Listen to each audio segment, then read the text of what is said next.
Good morning. Before we start our official council meeting, we have a pre-gavel celebration. I'm turning it immediately over to Councilor Angelita Murillo. Thank you so much, Council President. Good morning, everyone. This is going to be my first pre-gavel, and I'm pretty honored to get to do it for DJ OG1. This morning, I have the honor of bringing forward a proclamation that was awarded by Mayor Wilson, officially recognizing November 30th as DJ OG1 Day in the city of Portland. David, who's here before us, aka DJ OG1 Jackson, is more than just a DJ in our community.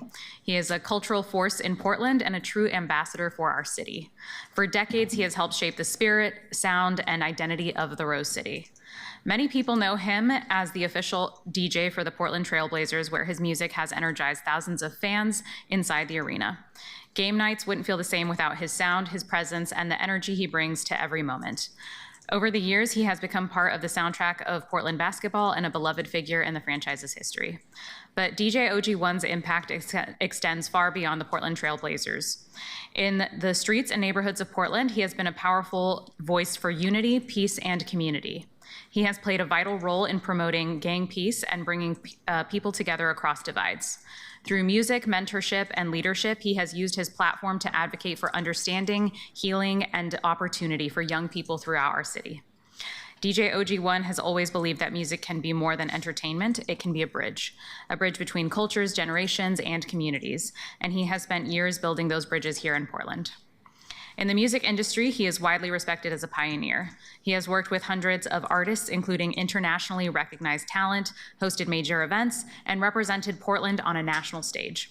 Through his work, he has elevated Portland's presence in the music world and demonstrated what's possible when talent meets purpose. But perhaps even more important than the stages he has performed on are the communities that he has stood beside. From mentoring youth and supporting local schools to uplifting community programs and social causes, DJ OG1 has consistently shown up for Portland with integrity, passion, and a love for this city. This is why recognitions like this matter. City proclamations are more than symbolic gestures. They are a way for the city to publicly recognize the people who shape our culture, strengthen our communities, and contribute to the story of Portland. They acknowledge the artists, leaders, mentors, and changemakers who help make this city vibrant, resilient, and connected. By honoring individuals like DJ OG1, we preserve an important part of Portland's cultural history while also inspiring future generations to use their talents and voices to make a difference. Few people embody the spirit, resilience, and cultural influence of Portland the way that he does. His work has uplifted countless people, amplified voices that might otherwise go unheard, and brought communities together through the universal language of music. So today, we celebrate not only an incredible career, but decades of service, leadership, and dedication to the people of Portland. It's truly a moment to give him his flowers. So please join me in celebrating a legend, a community leader, and a proud ambassador for the city of Portland, David, quote, DJ OG1 Jackson, as we officially recognize November 30th as DJ OG1 Day.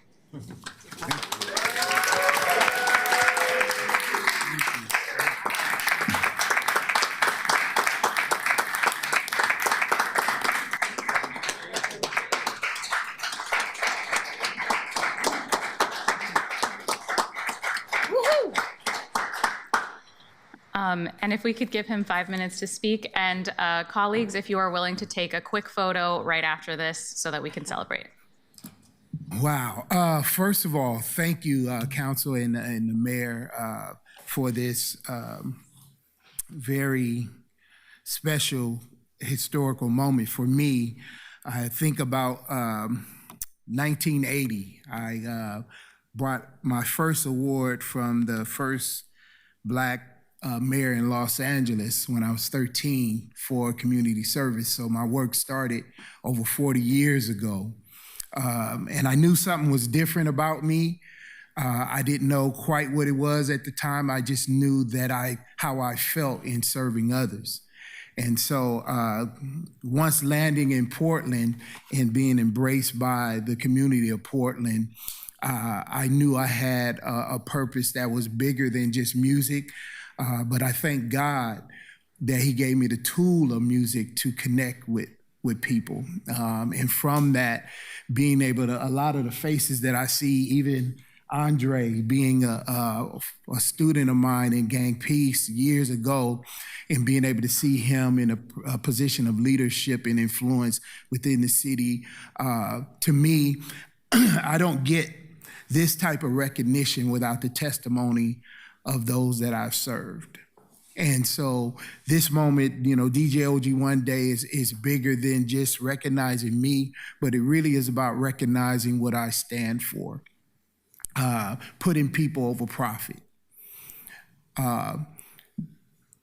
Encouraging people to live life with purpose and intention.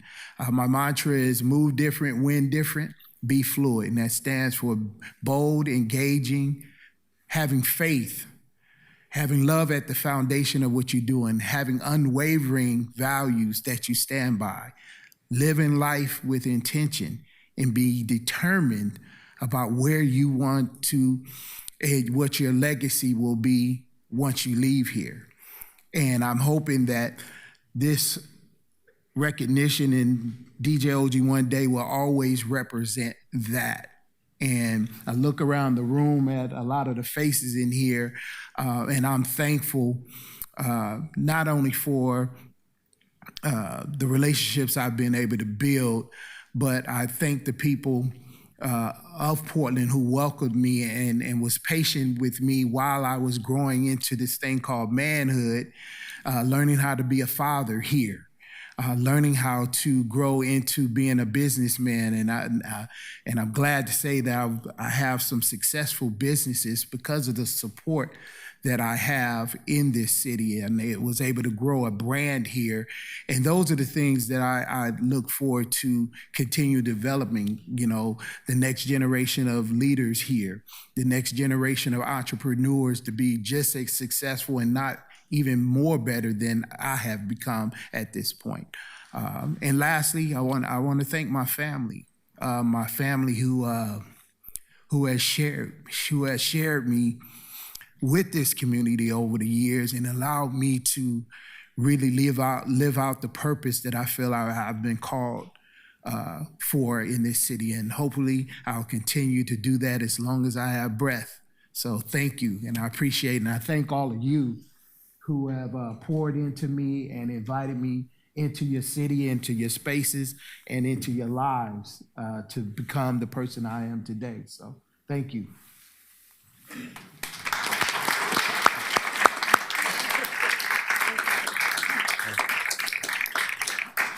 All right, colleagues, if you will entertain this, we're going to step outside and do a quick photo, and we have a packed agenda, so let's get to it.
Welcome back, everybody. I'm now calling to order the Wednesday, March 11th a.m. meeting of the Portland City Council.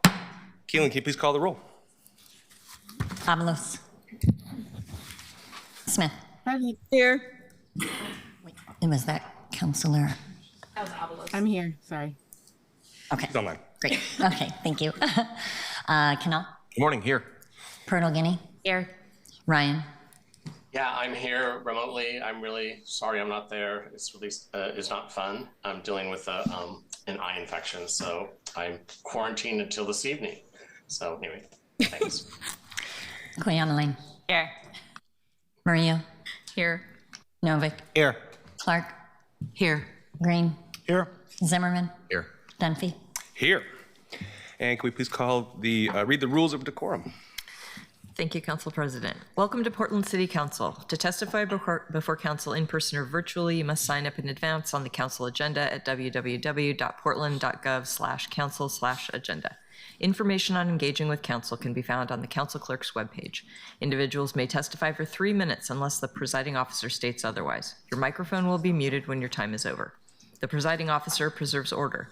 Disruptive conduct such as shouting, refusing to conclude your testimony when your time is up, or interrupting others' testimony or council deliberations will not be allowed. If you cause a disruption, a warning will be given. Further disruption will result in ejection from the meeting. Anyone who fails to leave once ejected is subject to arrest for trespass. Additionally, council may take a short recess and reconvene virtually. Your testimony today should address the matter being considered. When testifying, please state your name for the record. Your address is not necessary. If you are a lobbyist, identify the organization you represent. And virtual testifiers should unmute themselves when the council clerk calls their name. Thank you. Thank you very much. Colleagues, our first action is to approve the agenda. Are there any requests to amend the agenda or to reorder items? Seeing no one objecting, with no objections. Do I have unanimous consent to approve the agenda? I just have a point of order, Mr. President. Go ahead.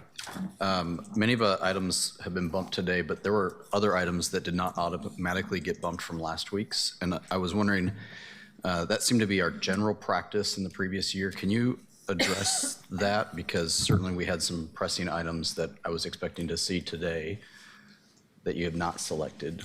How are we going to approach those moving forward? And I know that they're your discretion, but it's a change in practice. I was hoping you can address that. Yeah, in general, anything that was, well, the majority of, we didn't get to about 6 items last week.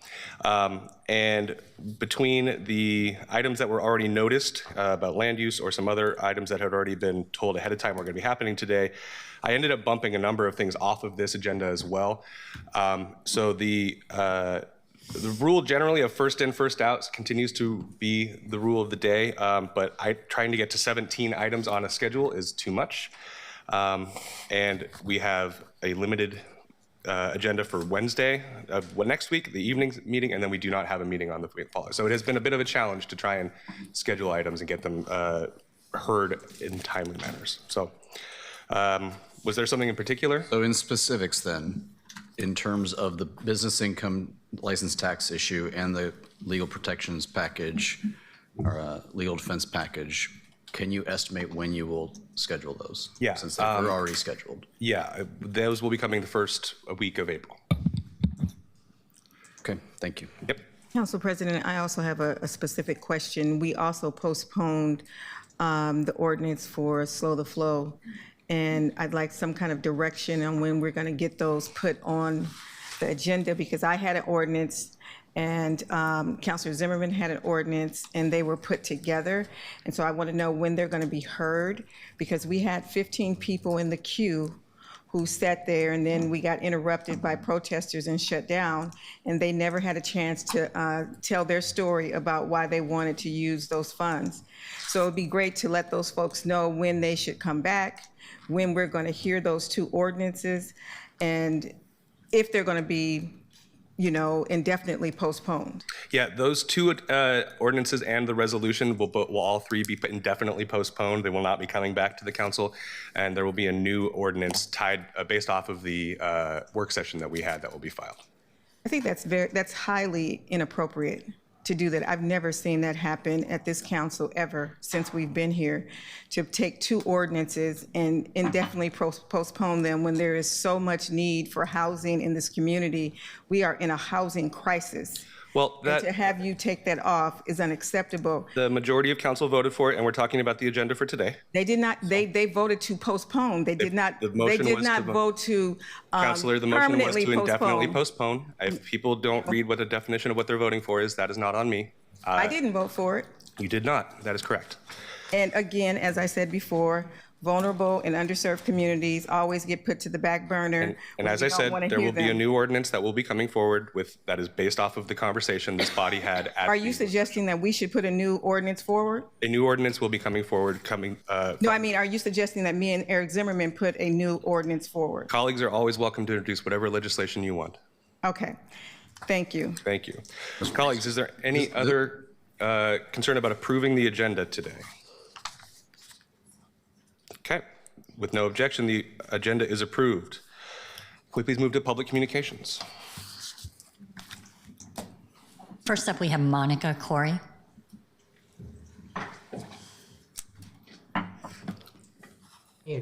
All right, good morning, council.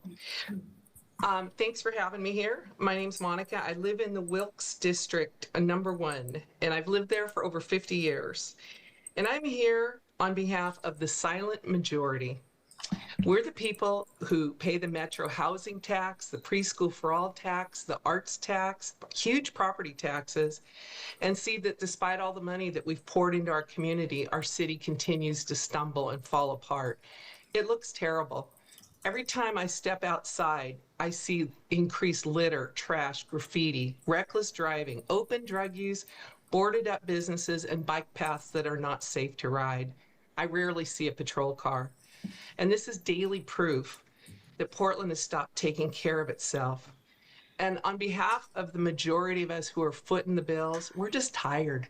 Our city has a malaise, and we've allowed our city to be destroyed by very few unchecked and unaccountable people. And now we're in a budget crisis again. And yet last week I saw that OPB reported that the climate fund has more revenue than projected. And if that's true, then I'm going to ask you sincerely to start fixing what's broken right in front of us. It's time to expand the climate fund into an environmental cleanup fund. Portland once led the way with environmental causes. You'd never know it now. We need to deep clean our green spaces, our waterways, our sidewalks, and our roadways, and we need to bring back regular street sweeping. We need to power wash public sidewalks and clean up in the hazardous areas where people have been allowed to live unchecked. We invest in bike paths and salmon habitats and then allow those areas to be trashed. We built a beautiful bike bridge over the freeway. Granted, that was federal dollars, but garbage pours down on the hillsides next to it. No city that looks like that can attract investment in tourism. And for those of us who've lived here for our entire lives, it's depressing. It's just not the city we built. It's not the city we funded. When I think back to the summer of 2020, my heart breaks for what could have been. At that time, our society was confronting systemic racism. It was a wake-up call, and protesters took to the streets. But things went off the rail quickly. Imagine the difference Portland would be in today if those leaders in 2020 had joined hands on the Justice Center steps and said, "We hear you, we see you, and we're committed to working for a better future, but stop damaging and destabilizing our city. We're setting up boundaries and we're establishing a curfew." That kind of leadership would have changed our trajectory. I'm asking you to reshape the climate fund into an environmental fund. I'm asking that you understand the silent majority is paying attention and that we're asking you to do better with our money. We're praying for your strength. And I'm sorry I ran over. I tried real hard not to. And I want to thank the District 1 counselors who did a great job last night. And candidly, I'm sorry I'm overboard, but I'm going to tell you that I am hopeful, but we got a lot of work to do. Thank you for being here. Next up, we have Don Jones, Jr.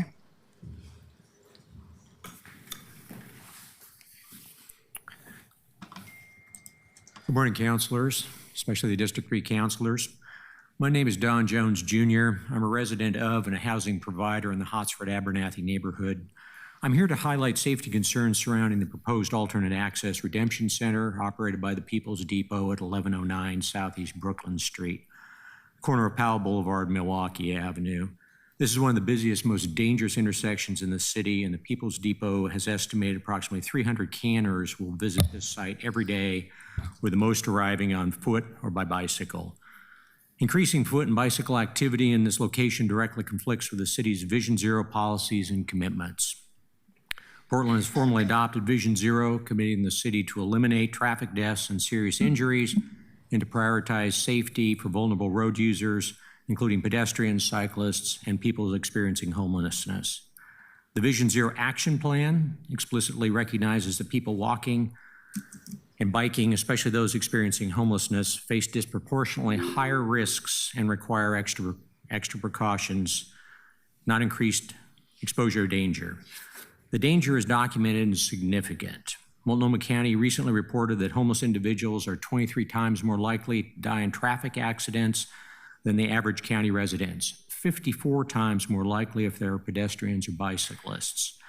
Vision Zero demographic data indicates that people experiencing homelessness were 80 times more likely to die in a traffic crash than the population overall.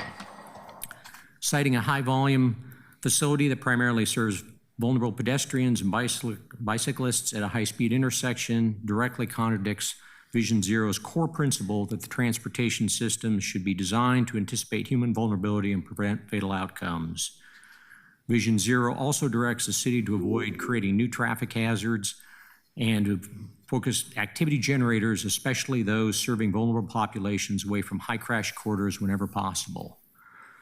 Southeast Powell Boulevard is a designated high crash street, and this intersection is already complex. Adding hundreds of daily foot and bike trips to this location is not a mitigation strategy. It amplifies a known risk. It has been suggested this site would be significantly safer than the current location. However, TriMet staff has raised safety concerns about the adjacent bus stop. Vision Zero does not ask us to choose the least dangerous, unsafe option. It requires us to eliminate preventable risks altogether. I respectfully urge the mayor and the council to communicate with the Oregon Beverage Recycling Cooperative, OBRC, that this location is unacceptable for safety reasons, and they should find a building on a quieter street, of which there are many in our neighborhood. Thank you. Thank you very much. Next up, we have Peggy McDaniel. Good morning. Good morning, councilors, especially District 3 councilors. My name is Peggy McDaniel. I live in the Hotsford-Abernathy neighborhood, where I serve on the hand board and represent our neighborhood at Southeast Uplift. I also live near the Clinton Triangle Shelter and helped develop the Good Neighbor Agreement for that site. I still serve on the Oversight Committee at the Clinton Triangle and volunteer at the site. Recent bottle bill updates allow a new kind of bottle drop called an Alternate Access Redemption Center, or AARC. I'm here to raise grave safety concerns about the proposed location of the first AARC to be operated by the People's Depot. The proposed site is 1109 Southeast Brooklyn Street at the intersection of Southeast Powell and Southeast Milwaukee. This is one of the largest and most complex intersections in Southeast Portland. Milwaukee runs 5 lanes there, Powell runs 6, and both carry fast two-way traffic. It is also 2 blocks south of a busy train crossing that complicates traffic and pedestrian flow. The site also faces a slip lane channeling traffic from Milwaukee onto westbound Powell. Slip lanes allow cars to move much faster than a standard intersection, creating real danger for pedestrians crossing southbound where the traffic approaches from behind. For comparison, the People's Depot current location on MLK is along a 4-lane corridor that is largely one-way and often reduced to 3 lanes by the streetcar. It's a very different environment. The data backs this up. Vision Zero figures show that wide streets, 4 or more travel lanes, accounted for 53% of all deadly crashes in Portland from 2019 to 2023, and 57% of pedestrian deaths and serious injury crashes. The People's Depot does do meaningful work, and we are supportive of them. They are operated by Ground Score, for canners, by ex-canners. They support people who depend on container redemption, but location still matters. The People's Depot expects around 300 visitors per day. That's their estimate right now. The bottle bill changes are designed to consolidate canners within a 3-mile radius to a single location. And with the Delta Park bottle drop closing this summer, there's a real uncertainty about how this is going to affect neighborhoods really across the city. I'm also mindful of the progress we've seen at the Clinton Triangle. I want to do a shout out to Eric. Thank you for working with us on that, particularly among guests in the wellness program. Decisions like this have ripple effects on the people that we're all trying to serve. So I'll close with this. We respectfully ask for 12-month pause, 6 to 12 months, time for the AARC advocates, neighbors, local businesses, the city, TriMet, and many others to identify a site in our neighborhood that is logical, safe, and sustainable for everyone. A 12-month pause to get this right and prioritize safety for all. Thank you. Thank you very much for being here today. Next up, we have Bridget Robinson.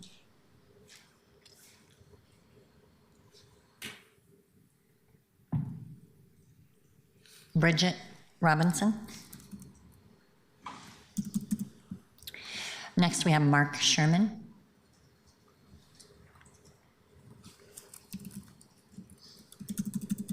Mark Sherman. Okay, our alternate is Xiaoyang Wang.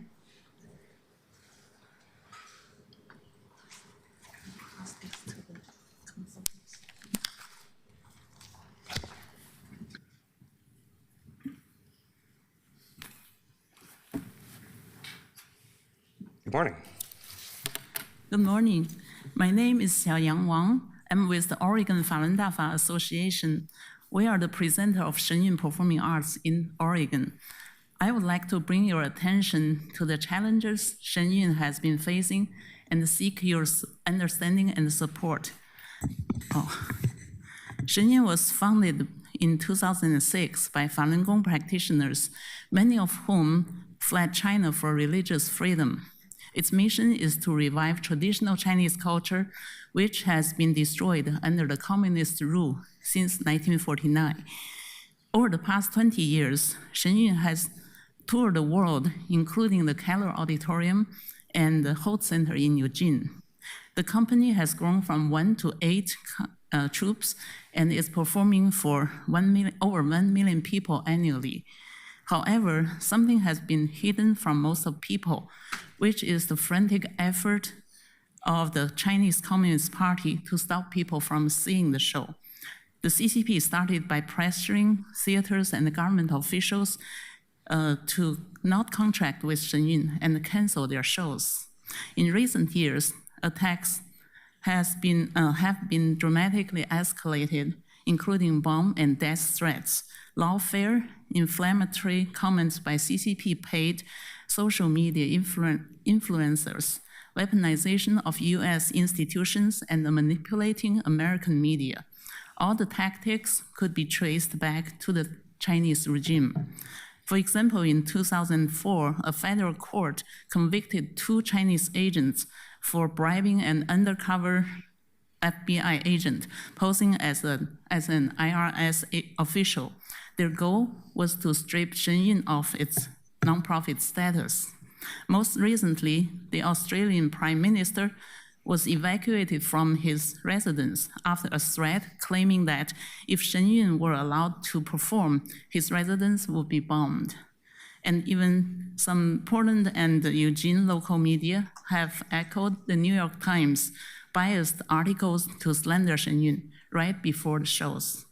Why is the CCP so afraid of Shenyun? Shenyun shows unveil China's authentic culture, a culture before communism. It has made people realize that the Chinese regime is not the real China. It does not represent Chinese culture and its people. Therefore, the CCP sees Shenyun as defiance. Shenyun also exposes the regime's religious persecution and persecution of Falun Gong and the forced organ harvesting. This is what the CCP does not want the world to know the most. Shenyun is a faith-based arts group. Among a variety of programs, some display the display the determination and faith of Chinese people facing ordeals. This traditional belief in the divine is in conflict with CCP's atheist ideology. I hope you can come to see Shenyun and the Keller Auditorium. Thank you. Thank you very much. That completes communications. Thank you very much. Colleagues, I'm holding time on our calendars to give the administration an opportunity to provide updates to the public about the ongoing federal response and any other emergency matters at the beginning of council meetings. City Administrator Lee, do you have anything to share? No new updates, but I will just reiterate some things that we mentioned last week. And as council may be aware, an appeal has been filed with the hearing officer for the notice of land use violation at the ICE facility. We are still awaiting the hearing officer to schedule a hearing date for this appeal. Keep in mind, staff across many bureaus continue to work towards a permanent administrative rule for the detention facility impact fee as well. And as of today, we're on week 2 of the Immigrant Affairs lead role being on board. She's coordinating the city's efforts related to federal presence and sanctuary policy implementation. The work includes directives called for in the Protect Portland initiative, meeting with immigration advocates as well, and she is doing a tremendous amount of work being new on board. Also, the Portland Bureau of Emergency Management is also developing response protocols and scenario planning for citywide federal response as well. And I just want to keep council abreast of those key items. Thank you. Thank you, City Administrator. Item 4 on our agenda is the committee referral list. A very small number of items were referred to committee this week. Those are available online at portland.gov/auditor/council-clerk/committee-referral-list. Keelan, can we please call our first time certain item number 5? Item 2026-063, adopt the Public Infrastructure Environmental Code project to streamline environmental zoning regulations to accommodate needed infrastructure projects and support ongoing natural resource management. Amend Code Title 33. This is the second reading of a non-emergency ordinance. Thank you. Gosh, reading. Colleagues, is there any further discussion on this item? Councilor Ryan. Yes, please. Thank you, Council President. I was unfortunately not at the meeting that this was passed in or the first reading, so allow me to just say a couple things. I appreciate that you're bringing this forward. It's making things faster and quicker for our bureaus to do vital work in a timely fashion. As my District 2 colleagues know, we hug 2 rivers and we hear from constituents about the hurdles and confusion that they experience as well, trying to navigate these systems while trying to utilize their land. This is both definitely individuals and residents on this issue more so. And this evening, I will actually be visiting with residents in North Portland about the E-zones, and because the quarantine ends at 5. I would like more engagement with our river-facing neighbors and how we can help them as customers alleviate some of the same headaches that they run into, like our bureaus are experiencing. So I think, yes, I will be supporting this, and we need further conversations that when our own bureaus notice such challenges of red tape, that we have shared empathy for our customers, Portlanders, who are also experiencing these challenges. The long and short of it is, you think it's tough to manage public systems when you're in them. Imagine what it's like for our customers who pay the fees. Thanks. Thank you, Councilor Ryan. Colleagues, any further discussion? Seeing no one in the queue, Keelan, can we please call the roll? Avalos. Aye. Smith. Aye. Canal. Aye. Turtle Guinea. Aye. Ryan. Aye. Cleonaline. Aye. Murillo. Aye. Novick. Aye. Clark. Aye. Green. Aye. Zimmerman. Absent. Dunphy. Aye. The ordinance passes with 11 yes votes and 1 absent.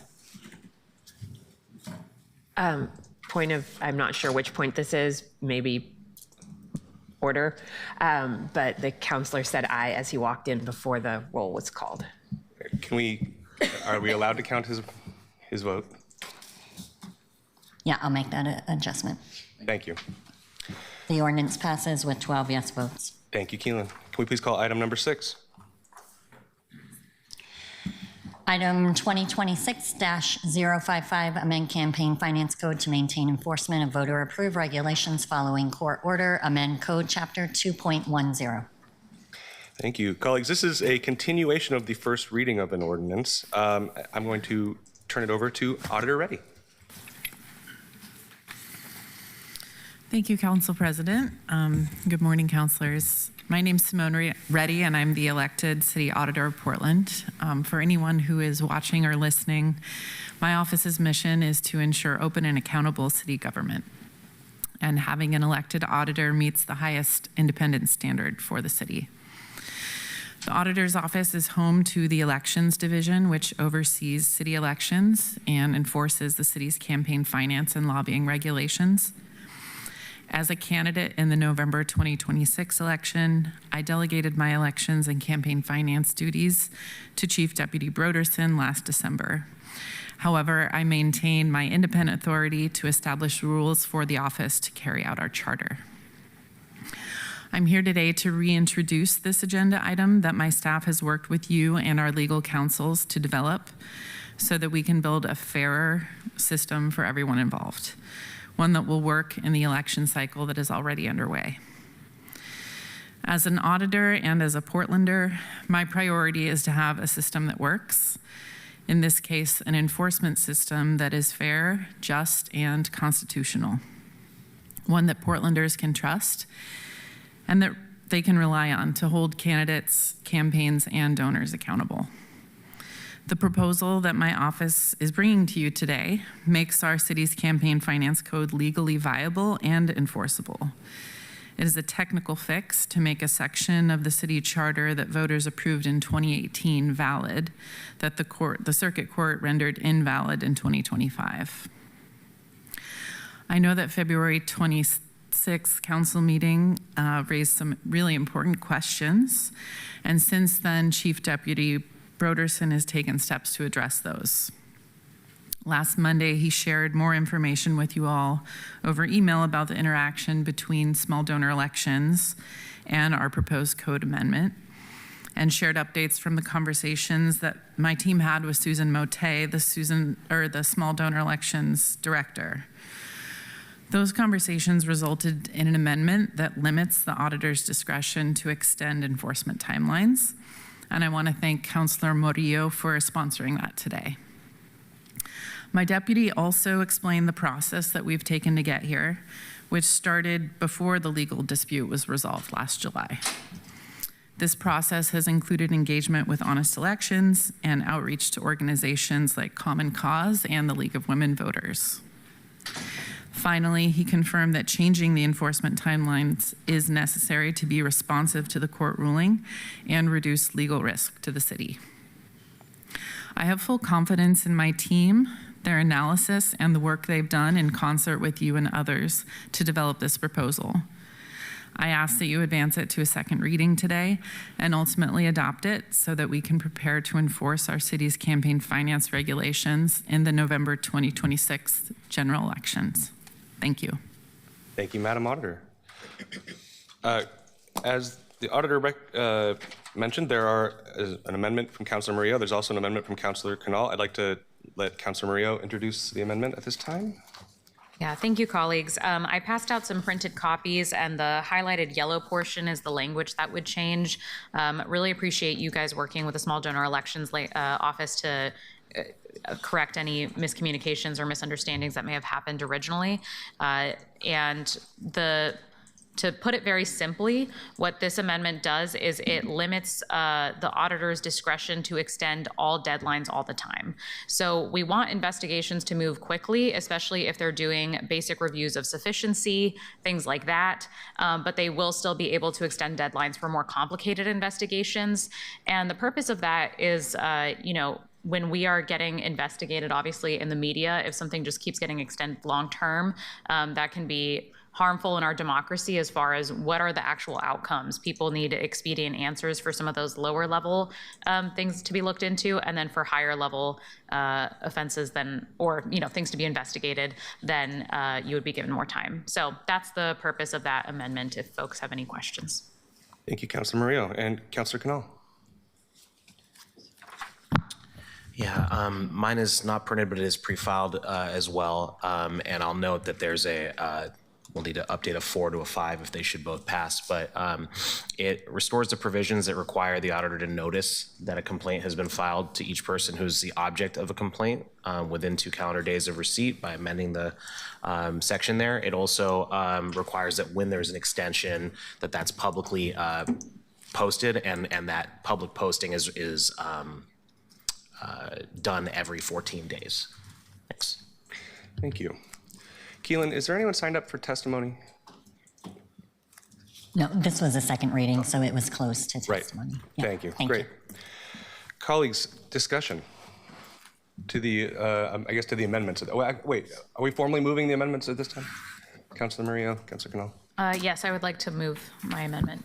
Great. Second. Councilor Murillo. Oh, sorry. Go ahead, Keelan. I need to correct the record. I'm sorry.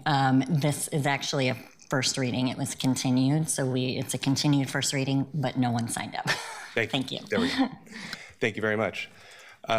Councilor Murillo moves her amendment. Councilor Canal seconds it. Colleagues, discussion. Councilor Novick. I have a couple of nitpicky editorial suggestions that I realize there's no such thing as a friendly amendment, but I'd like to see if this sponsor would be willing to remove based on these. At the top of Maria 1, will give no weight to conclusions unsupported by specific facts. I'd suggest that be allegations of specific facts. Otherwise, it might sort of imply the facts have already been proven. Pausing you. Yeah. That part is not my amendment. The green is not my amendment, only the highlighted yellow. Oh, sorry. I thought that the yellow was like an update of amendments that you had already done. No, my apologies. I think it looks a little confusing, but my amendment is only the yellow. So I just realized that when you were trying to communicate with me, I misunderstood you. Okay. Well, in that case, I might be offering my own amendment to say allegations of at the top of number 2. And then the next sub 3 is may take notice of any facts that it deems reliable and that are readily and publicly available. A fact, I think, is always reliable. So I was going to suggest that it say may take notice of any facts that are readily and publicly available from sources that it deems reliable, which I think is the meaning. So I would move those nitpicky amendments. Can we see those written out? I think that might help us. Yeah. Councilor Novick, would you be able to write those out and we can move those as a separate amendment? Yes. Okay. And Councilor Ryan. Okay, thank you, Council President. So we're back to discussing the amendment that was moved and seconded. Yes. Okay.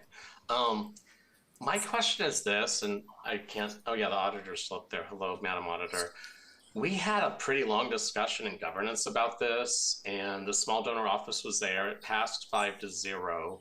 So I'm still trying to get to the heart of the matter of what problem this is trying to solve in terms of ensuring that we have fair and just elections. And of course, the public wants more immediacy in rulings during election season because it's truly that, a very urgent time period. So could I have more, I need to be persuaded more why a 5-0 vote out of committee needed this amendment to make it more fair and just for our elections. Councilor Murillo or to the auditor? Yeah. And Madam Auditor, sorry, one last thing. I'd love to hear about the workload implications of these amendments, both this and Canal's. Thanks. I guess to quickly answer, Councilor Ryan, I think some of your feedback is maybe unrelated to the amendment, and I'll let you speak, Auditor, but we made these in conjunction with the Auditor's Office and the Small Donor Elections Office to make sure that it wouldn't be too burdensome. And I will allow my deputy and our elections manager to speak to the general purpose of this legislation. Yeah, thank you, Councilor Ryan. So I think the biggest concerns that the Small Donor Elections Program raised were that we ideally try to enforce on a shared complaint close to the same time. The biggest risk is that we enforce first and then they come after and enforce and might overrule ours. And so, but I think the program still had concerns that they might go first and ours might be later, and in the public's eye, that might be confusing. So the concession here really was that we could keep the strict sufficiency review timeline, which is 14 days. We agree that there'd be minimal kind of administrative and due process concerns if we held to that and limited our discretion, which I think helped the SDE program kind of help ensures that we're not continuing to grow that gap between enforcement unnecessarily. I don't know if that summarizes it for you, but this is kind of a newer issue that came out of conversations after committee, which is why we think it's necessary and support it. Hey, no, I realize upon reflection, even when a governance committee spends a lot of time on something, there's new people that put eyes on it and they catch more things. And I commend Councilor Murillo's office for that. I just had to hear a little bit more of a crisp, what you just provided, Reed, was very helpful. That was what I was looking for, is a little more straight talk on how exactly this became an additive amendment. And I can see it now, and I appreciate the dialogue. Thank you. Thank you, Councilor Ryan. Councilor Zimmerman. Thanks. As I said last time, I was prepared to pass what came from the auditor's office and out of committee. So I'm walking in today fairly skeptical of amendments, but this one seems, just in this yellow language, it seems somewhat innocuous, but now there's some stuff that was discussed. I guess, why wasn't it included before? And you mentioned that somehow this language keeps you to a 14-day sufficiency clause. Is that to say that without it, because actually in this language it doesn't say those words at all. Is that to say that without this amendment you don't have that 14-day sufficiency clause? I'm very confused on, again, kind of the reason behind it. And this was both, I think, to the auditor's office, since you guys consider it friendly, and to the sponsor of it. I'm missing something here. Can anybody speak to that a little bit more?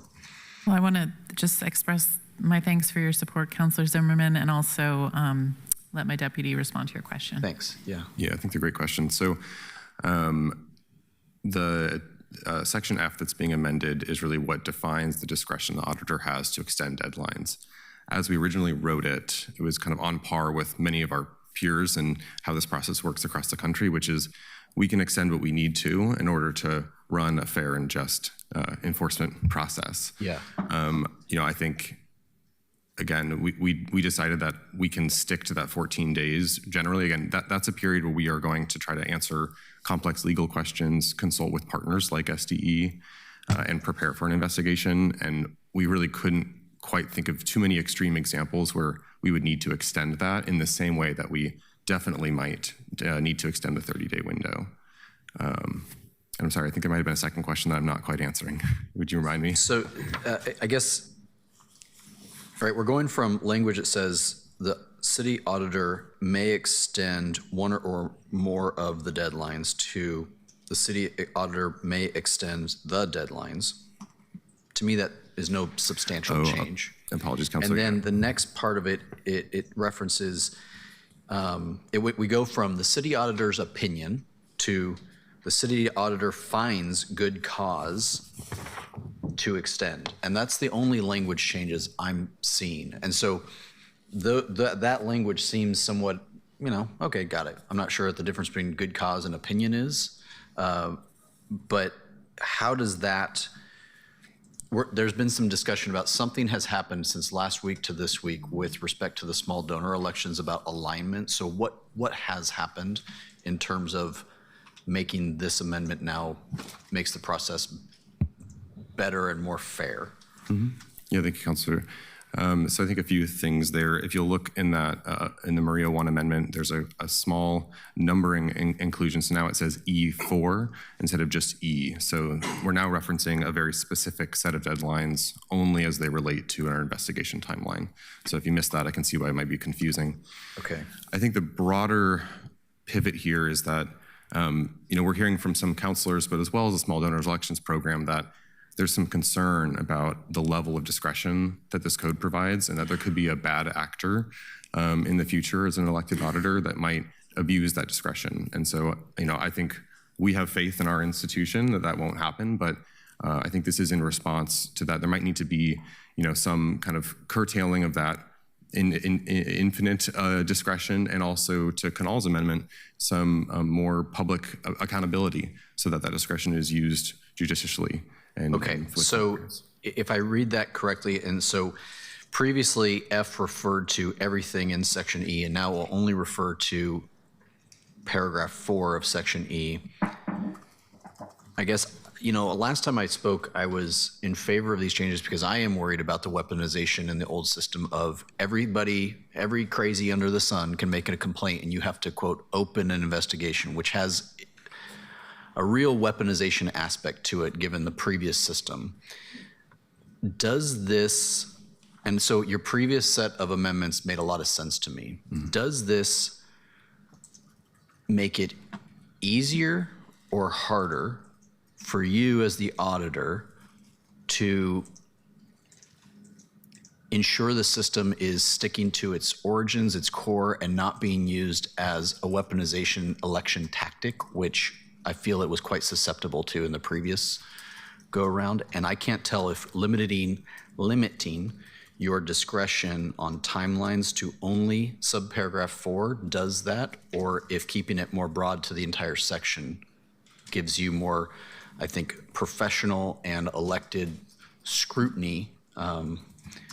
And I will recognize I'm also in election season. It's weird to be asking to make changes to something. I thought the best practice for us was to pass this with very few amendments, if any, because of that. And you and I are both in the same position, Madam Auditor. So I will call the awkwardness out and just be like, but we got to do it. So I'm hoping we can talk. Does it make it harder or less in terms of that discretion and protecting the sanctity of the system? Well, I can speak. Thank you, Councilor. I think broadly, this process of developing this legislation and the ruling that we received, it made clear what the gaps were in terms of providing more checks and balances in the process. And then, my staff, I think, is probably more equipped to answer more detailed questions about these nuances. Oh, yeah. Councilor, Deborah Scroggin, Elections Division Manager. I think the existence and the creation of the sufficiency review help with that concern that you mentioned, and it also addresses the court's concern about lack of time to engage folks in the process. So we have a sufficiency review. We can review a complaint on its face. We can see whether it is necessary to open up a full investigation, and that still exists even with these amendments. We just now don't have the discretion to continually extend that sufficiency review process. So on the whole, I do think it's an improvement and addresses some of the concerns the court has and that we've had with weaponization. Okay, so to make sure I fully, so this is really about sufficiency review must be completed in a certain amount of time, but overall, you making a determination as an office, you have discretion based on the situation of that case. Easy, moderate, really hard, difficult, et cetera, and you're gonna make that call, and that doesn't, you still have that protected here. I think, thanks for going through that. I will turn to I want to make sure to the sponsor of this, like that's your intent. This is all copacetic in terms of what you were hoping to get out of it as the proposer of this, Councilor Murillo. Yeah, that's correct. I mean, I think it's just meant to address the problem of continuously extending the sufficiency review while also making sure that there is a thorough investigation if there's a broader issue that needs to be looked into. And it didn't come up previously. You didn't say, hey, we'd like to put a limit on our time to do sufficiency review previously. Was that a deliberate because you thought, well, sometimes it takes a long time to do that, or was this just not a discussed point? I guess I'm trying to get a sense of, are you considering this a favorable amendment because we're trying to get through the moment and this is a compromise amendment, or is it truly was just not addressed and you kind of consider it like, yeah, we have never taken more than 14 days to do a sufficiency review. This is just not a thing. I'm trying to get a sense of the size of a change here. Yeah, it's a great question, Counselor. I think, as we were preparing this proposal, I think we can imagine kind of a worst case in a lot of ways, and I think that's why we really felt initially that discretion was important. But I think through further conversations with the very folks who sufficiency review is kind of meant to help engage with, so the Small Donor Elections Program, I think we kind of realized that maybe we were building in too much caution into that particular element of discretion. So I think it's mostly just through further conversations we refined what our particular need is here. Okay, so I think my final thought here is, so if a complaint comes to your office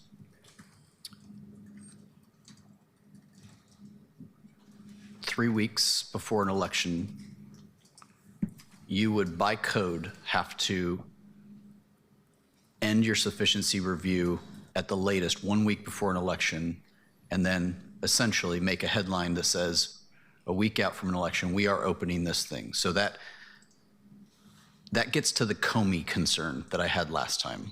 And I feel like this code now puts you in the electioneering position, the way that I thought you were trying to get yourself out of, given the timelines from the previous system. And I think that after what we watched in other places, that's a real concern for me. But I want to make sure I understand that this would force you to get involved in an election days before, regardless of findings, but simply because it seems like a credible concern.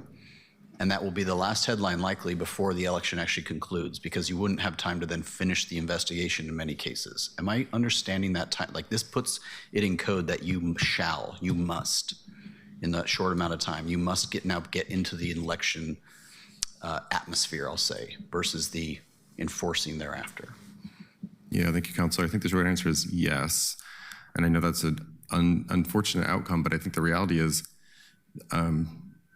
the decision to extend criteria would not include kind of public perception. I think that's actually a concern that our decision, the auditor's decision, would be politicized. So I think it actually benefits us to have, in this case, a very strict timeline so that those decisions aren't questioned as political.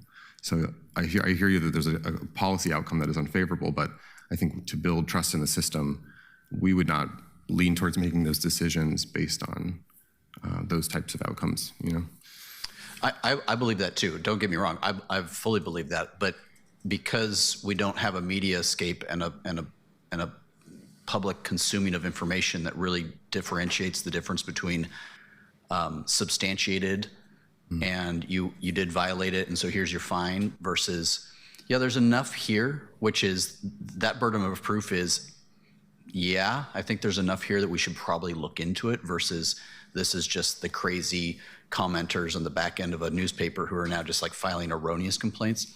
But that gets the headline, and that is now part of the election discussion. And I thought that your work previously that protected those what I would call the most influential weeks and the most apt for abuse.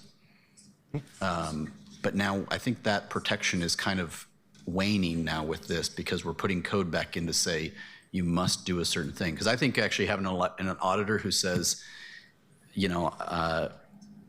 weighing in within the 30-day mark, doing the James Comey thing is not a good idea. There's a reason the federal government has generally tried not to do that, because the accountability never leaves. It's just when you decide to hit the headlines with accountability. May I direct respond, Counselor? I don't know that this isn't really for you. It's more about, it's this discretion piece. I mean, I think it's a fine point for discussion, but It is my amendment. that's fine, but you're taking it out. What I'm talking about is that was a big part of the discussion last time. It's not an attack. I'm trying to explain my amendment. Yeah. Okay.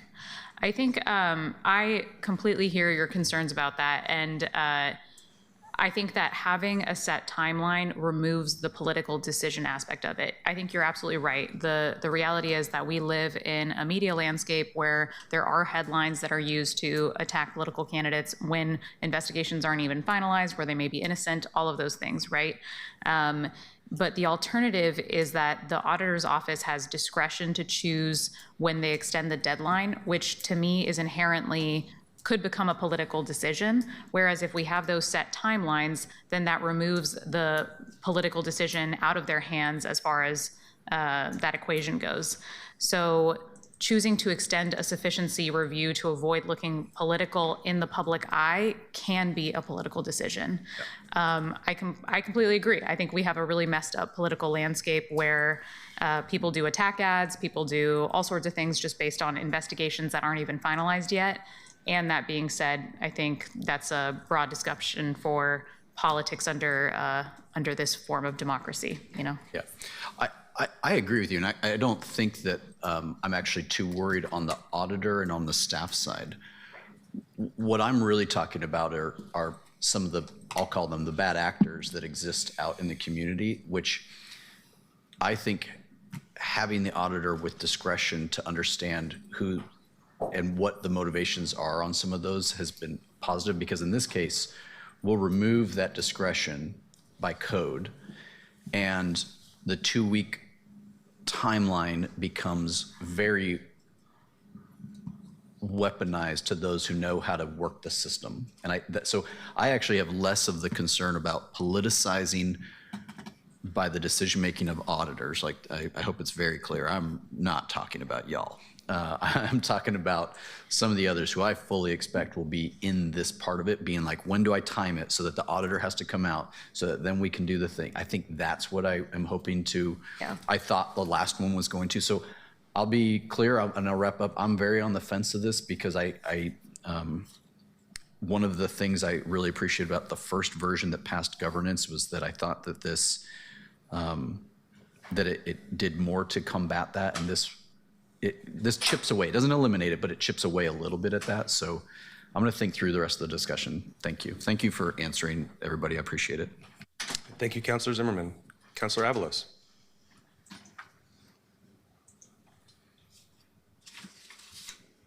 Okay. Councilor Canal did that thing where he put himself after me. I wasn't prepared. Hold on one second. Let me get my notes up. Yeah, been interesting hearing the conversation. I mean, I think more broadly, the concept of, it passes out of committee unanimously and therefore it is done is just very strange to me. I don't know why we keep doing that. So I think that the whole point of it coming out of committee into council is for other councilors to weigh in, talk to their communities, propose amendments that are going to be relevant based on what happens between committee and council. So I think that is an expectation that continues to get brought up, and I think we need to have a serious discussion about what it looks like to legislate, especially for councilors who aren't on committees and should be able to put forward amendments, especially when they're in conjunction with community and with our partners. I think that we all recognize that we need to respond to the court's ruling so that the Portland campaign finance laws remain enforceable. And the court found that our current process did not provide sufficient due process protections, particularly because there's not a meaningful hearing before penalties are imposed. And so I think adding that hearing process is an important step to ensure our system is constitutional and fair. At the same time, the broader case is not yet fully resolved, and an appeal may still move forward once the final order is entered. And so given that uncertainty, I believe that we should take a careful and narrow approach and avoid making broader changes than what is clearly required right now. We know that 87% of Portland voters approve these campaign finance reforms, and I think we have an obligation to respect that voter mandate and touch the law as little as possible while the legal process continues. So I want to appreciate Councilor Murillo for bringing forward this amendment that helps address some of the concerns that were raised about discretion and timelines in the enforcement process. And my understanding is that both the Auditor's Office and the Small Donor Elections Program are comfortable with this change, and so I appreciate that collaboration between the offices to make sure that this process works in practice. For me, this amendment represents a more careful step forward, and it allows us to address those due process concerns identified by the court and ensure that we have an enforceable system for the upcoming election while also putting additional guardrails in place. So once the legal process is fully resolved, then council can revisit whether any additional changes are necessary. At this point, I am comfortable with the amendment and I plan to support it. Thank you. Thank you, Councilor Avalos. Councilor Canal. Thank you, Council President.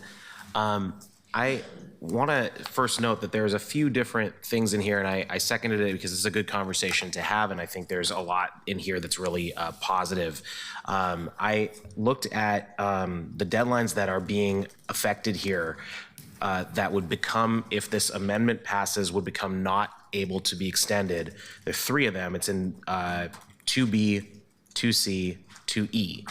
And I think it makes sense to say C and E seem non-controversial at this moment. So I just wanted to kind of clarify that, and that's why I think this amendment is worth doing. But I also want to say I have agreed with much of what Councilor Zimmerman said on the weaponization concern. I think we came at it from different sides last time, but said many of the same things, and I also see that concern. In fact, I believe I also worked on the amendment we're going to get to in a minute with the auditor's office, and at that time in those conversations I said I wouldn't mind if there was less restriction than even the 14 calendar days in the underlying on a sufficiency review. I'm trying to understand that, because I think one thing that we haven't figured out in any of the amendments or the underlying is what happens in those special time periods right before an election where things are heightened and where the time spent is it matters more, because every day matters more to both the candidates and to the auditor's office and to the complainants, I imagine, as well. So I'm trying to understand the distinction there, and just wanted to kind of daylight that piece for those who might be following along. That I do think it makes sense to say that if the auditor dismisses the complainant may within 30 days request an administrative hearing. I don't think that necessarily needs an extension even in those heightened times. And similarly, the auditor will within 14 days issue a notice of investigation. I don't think those need to be able to be extended either, for the sake of the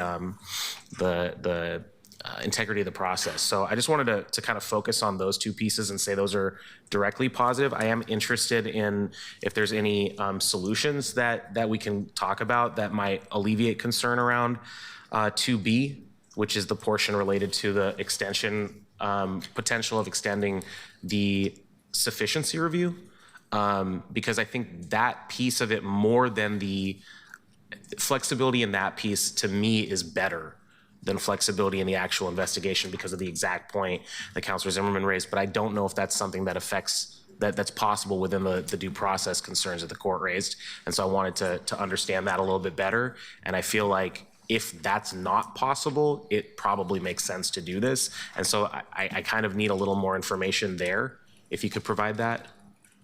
Yeah, okay. Yeah. So I mean, I think when we look at alleged violators' due process rights, that is multi-pronged, right?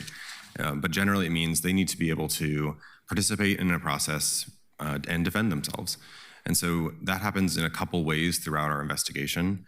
That might be they participate in interviews to be able to talk with us and answer questions we have, provide documentation, emails, receipts, et cetera. And potentially, ideally, actually respond to a draft determination where they can defend themselves, correct inaccuracies. That all happens in that second window in the investigation period. So none of that happens in sufficiency. So really, actually before your amendment, Councilor Canal, an alleged violator may not even know during that first 14 days. So again, I think that's why we're more comfortable at limiting discretion there, because there is really limited impact on due process. Whereas I think we absolutely need discretion in the later half. That is where, based on our capacity, based on the complexity of the case, it's really those due process rights that are at jeopardy. We just don't have the time to engage folks in a way that they deserve and is constitutional. This is related to this amendment and the other amendment and the underlying, so I'm just going to ask it now because chronologically we're doing this first. Was there an ad package requested? We've talked about capacity quite a bit in the conversation here. as far as I'm aware, I haven't seen all the requests from the bureaus yet, but when we get to that point, we will. That'll be attachments to the mayor's proposed. Will we see an ad package request from the auditor to resolve these capacity concerns? Because I think democracy requires investment, and I'm willing to look at that very strongly and, depending on the trade-offs, vote for it. But I don't know if we even got that request. So did you ask for the capacity you would need? Yeah, I'll answer that in two parts. I mean, I think, thank you, Councilor. First, I think the proposal we put forward, we believe we can staff adequately. And so, no, we do not have an additional ad package. I think what depends on what comes out of council here may change our approach there. And the last thing I'll say too, again, is we were really called to this at all because of a court ruling that identified due process as the concern, not weaponization, but due process. And we can throw many more staff members at this and it would help, but ultimately we still need that alleged violator to have the time to do their part. And no matter how much resources we have, it doesn't change that, especially in complex cases, right, where they're doing multiple interviews, potentially hundreds of pages of documents, a 26-page legal brief. That just needs time for them and resources that they need to engage. So I appreciate the concern, and I think the auditor can reinforce that we appreciate your leadership in funding our office, but that's only part of the equation here. Yeah, and I don't mean to imply that these are at odds with each other, but I also don't want to create a weaponization concern in how we resolve the due process concern, or create a capacity concern that we don't have the information to be able to address with either of those things. So I'm just trying to make sure that the sort of wrapping the scaffolding around this conversation is also acknowledged, because I want to make sure you have what you need. And if whatever outcome comes of these two amendments and the underlying requires more capacity to do it, I would hope that we would get that detail, because regardless of the mayor's guidance, which doesn't include ad packages, we need that information. And I'm hoping that in the future, we always ask for those things in every year's budget from every part of the city. I don't have anything else on this right now, but I'm curious how the conversation goes. Thanks. Thank you, Councilor Canal. Colleagues, I will note that we have spent 25 minutes on the First Amendment so far. It is adding 9 words and removing 9 words, and we have a very full agenda today. I will say nothing more than that. Councilor Maria. I was going to say the exact same thing, Council President. Yeah, just very quickly, I'll just say I think that the concerns that I've heard so far can happen under the status quo. Someone can file a complaint 2 weeks out before the election. They can feed that to a journalist, and then the journalist can publish an article on it, and that can happen right now. This is about depoliticizing the auditor and not having to put whoever is in that seat in the position of having to make a choice about whether or not a complaint is frivolous. And the complaint wouldn't, it wouldn't be entirely baseless. It has to pass sufficiency review. So I think it's fairly straightforward, and I would urge us to move forward, and if it passes, it passes, and if it doesn't, so be it. Thank you, Councilor Maria. Councilor Green. I only just got in the queue to hope that we can just take a vote. Great, thank you. Councilor Zimmerman, is that a legacy hand? Or do you? Yes. Okay, thank you. Seeing no one else in the queue, Keelan, can we please call the roll on the Murillo amendment?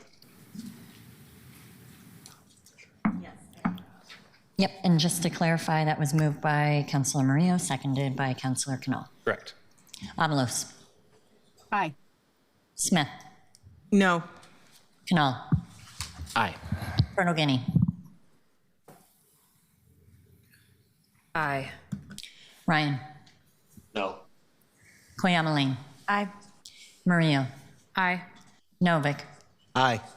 Clark. Aye. Green. Aye. Zimmerman. No. Dunphy. Aye. The amendment is approved with 9 yes votes and 3 no votes. Thank you. Councilor Canal. Thank you. I would like to formally move Canal 1. And I can speak to it if there's a second. And Councilor Canal moves. Is there a second, or do you want to speak on it first? Sure. Move it. Second. There we go. Thanks. So as I mentioned earlier, this does 2 different things. It is formatted similarly to Murillo 1 in the sense that there are 2 types of red line here. There's the underlying is shown as red line. This amendment is what is yellow highlighted as well. So it adds a new part 2, E2. and then it also adds an F2. E2 says that within 2 calendar days of receiving a complaint, will issue a notification, including a copy of the complaint to every person who is the object of the complaint. And what that means is that instead of waiting until after the sufficiency review is complete to let the candidate who is alleged to have committed a violation know that there is a complaint, they would find out within 2 days of the complaint being filed. Which I think is an important part, not only for avoiding weaponization, but for also the due process part of it. And then the second piece is down in F. Actually, there is a third part. F1 adds a sentence. The city auditor will put the same information on the website, which is to say the reason why an extension is necessary needs to be publicly expressed.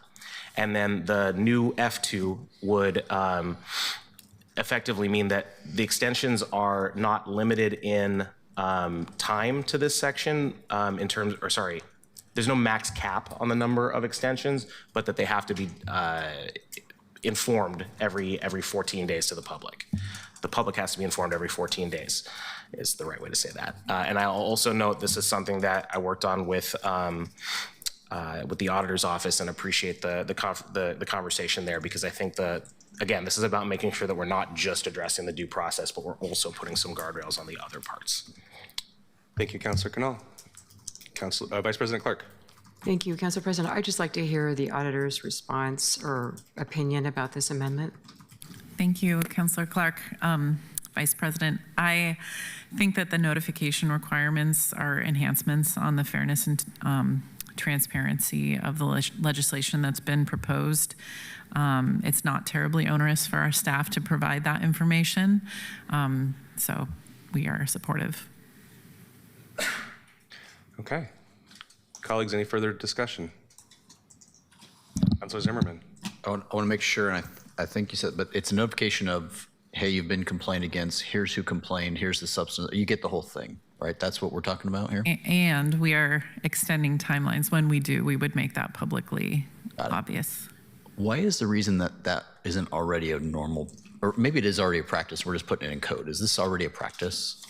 I'll let my staff speak to that. Thank you. The notice that you've received, Councillor, the notice that you've received a complaint is already 2 business days. So we already rushed to try to get those in as fast as we can. This just says you've received a complaint. Here's the copy of the complaint. We're proceeding on the rest of our process. The request to extend isn't currently in charter or code, so that would be new, and we'd be daylighting that we'll be extending a deadline, and for what reason. Got it. Okay, thank you. Councillor Pirtle-Guinea. I want to just ask a clarifying question here. Councillor Zimmerman just said the notice will include that you have a complaint, who it's from, all of the details. What I see written and what I think I heard you say is that you get a notice that there has been a complaint filed, but maybe not all of those details. So can you clarify for us whether under this language, somebody who has a complaint filed against them is going to get a notice that just says, by the way, a complaint has been filed against you, here's the timeline, or are they going to actually get information about what that complaint is, who it's from, etc.? Yeah, thank you, Councilor. So I think including the copy of the complaint will include that information. We have an online intake form that includes name of the complainant, and so I think in receiving that copy, they would receive all of those details. Okay, yeah. So we will get that information will be included when somebody gets notice about a complaint. Correct, under this amendment. Okay, thank you. Thank you, Councillor Pirtle-Guinea. Colleagues, seeing no one else in the queue for discussion, Keelan, can we please call the roll on Canal 1? Avalos. Aye. Smith. No. Canal. Aye. Pirtle-Guinea. Aye. Ryan. Aye. Koyamalin. Aye. Murillo. Aye. Novick. Aye. Clark. Aye. Green. Aye. Zimmerman. Aye. Dunphy. Aye. The amendment is approved with 11 yes votes and 1 no vote. Thank you. Councillor Novick. In the interest of time, I withdraw my nitpicky amendments, stressing that the current language will be interpreted the way I want it to be interpreted anyway. Okay. Thank you, Councillor Novick. Just to clarify, I don't think there was a second, so there's no official withdrawal needed, so I think we're set. Perfect, thank you. Colleagues, is there any further discussion on this item? Councillor Canal. So just clarifying, this is a first reading, so we're voting on this next week. Correct. There's not immediate urgency, I think, except in the context of complaints that are happening theoretically in the next, the week of any potential delay. So I just wanted to ask if, to kind of follow up on my earlier question about the legal side of it around sufficiency review extension versus investigation extensions, because Reed, in your response, you mentioned that unless the amendment that I had proposed passed, the complainant would not know, or sorry, the object of the complaint would not know during the sufficiency review. But now that we have passed that amendment and that object of the complaint does know, I would love it if you could circle back to us on whether or not the due process concerns could be resolved by giving more flexibility on the sufficiency review and less on the actual investigation, because I think that might help with some of the concerns that both Councilor Zimmerman and I raised around potential weaponization. Did that make sense? I think so, yeah, Councilor, thank you. So I do think it helps insofar as the alleged violator now does have time to prepare. And that might mean they're gonna go find a lawyer, right? Because this is really complex stuff. It might mean thinking about the documents they need to prepare, but they won't have any of the actual information that we'll need to provide them to do that. So they won't have our list of questions, our document reviews. They may not even have clarity exactly on what law they've been alleged to break. So I do think it helps, but it doesn't really erase the need for them to be able to engage in the multiple steps of the investigation process after sufficiency closes. So I understand your point around list of questions, document reviews. You said they may not have clarity exactly on what law they've been alleged to break. Isn't that not part of a complete complaint? Thank you, Councilor. So it is, but I think as we're seeing, these cases are getting increasingly complex. And so there might be multiple layers of state, local law that are at stake. And so sometimes a complaint is just scratching the surface, and our interviews and our document requests might need to get to multiple angles of one question. Okay, thank you. I appreciate the clarification. I might have misspoke or overly simplified. Yeah, and if anything comes up, I'm just asking if between now and next week, if there's more information to share on this particular question, I'd love to have it. Thank you, Councilor Canal. Councilor Zimmerman. Thanks. I think that's an important thought that Councilor Canal brings up. In fact, I think in large part, we could probably expect that people go, oh my gosh, you're right. I totally did. I didn't even realize that there's this many people that are involved in my campaign. They printed something without it on it, and yeah, full stop, I get it.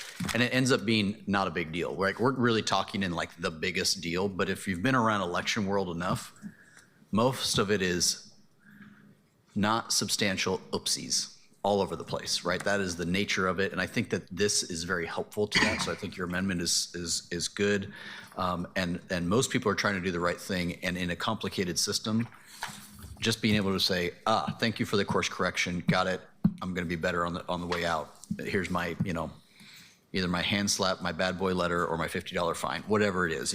I think that that's really helpful. I think you guys have set up a system. So sometimes in this amendment process, we kind of lose the thread, which is this thread was basically taking a system for enforcement that was completely neutered some months ago. And I think that this is an important action. I just want to be very supportive of the auditor's office work on this. The governance committee, thank you for taking it up and getting it to us. And thank you for SDE for putting the lens on it. I think the work has been good. Thanks, everybody. Thank you, Councilor Zimmerman. Colleagues, seeing no one else in the queue to discuss, this item now moves to second reading next week. Thank you. Thank you. Can we please call item number 7? Item 2026-087, appoint members to the Community Involvement Committee. Thank you. Claire Adamsick with Council Ops is here for a committee summary report. Good morning, Council President and councilors. For the record, Claire Adamsick, Council Policy Analyst and staff to the Climate Resilience and Land Use Committee. The report before you, document number 2026-087, was heard in the Climate Committee on February 26th, where it was referred to Council with a recommendation it be accepted. The report requests the appointment of 7 new members and the reappointment of 3 members to the Community Involvement Committee, each for a 3-year term from March 11th, 2026 to March 10th, 2029. The appointees are, by name, Tui Don Laitong, Sarah Weller-Pegna, Lauren Elizabeth Summer, Bing Theobald, Jenna Ringelheim, Jacob Dugan, and Caitlin Burke. And the reappointees are Susan Novak, Kelvin Hoff, and James Gorder. The full impact statement on this item includes information on community impacts and community involvement. No written or verbal testimony was submitted on this item prior to committee action, and that concludes the committee staff summary. Thank you. Thank you, Claire. Councilors Murillo and Novick, this came out of your committee. I don't care who was taking. Any further comments? No, I think that was, thank you, Claire. Great summary. All of these folks, we didn't flag any issues with them. We were happy to move forward with them, so should be fairly straightforward. Perfect. Colleagues, is there any technical or clarifying questions? No? Keelan, is there any public testimony? No one signed up. Oh, Councilor Ryan. Yeah, thank you, Council President. First of all, thank you to all the appointees and their willingness to serve. It looks like a wonderful group of volunteers from the community. I wasn't able to be at that meeting, the committee meeting, and I just wanted to ask, are there any of these new committee members, do any of them have experiences operating businesses in the public right away?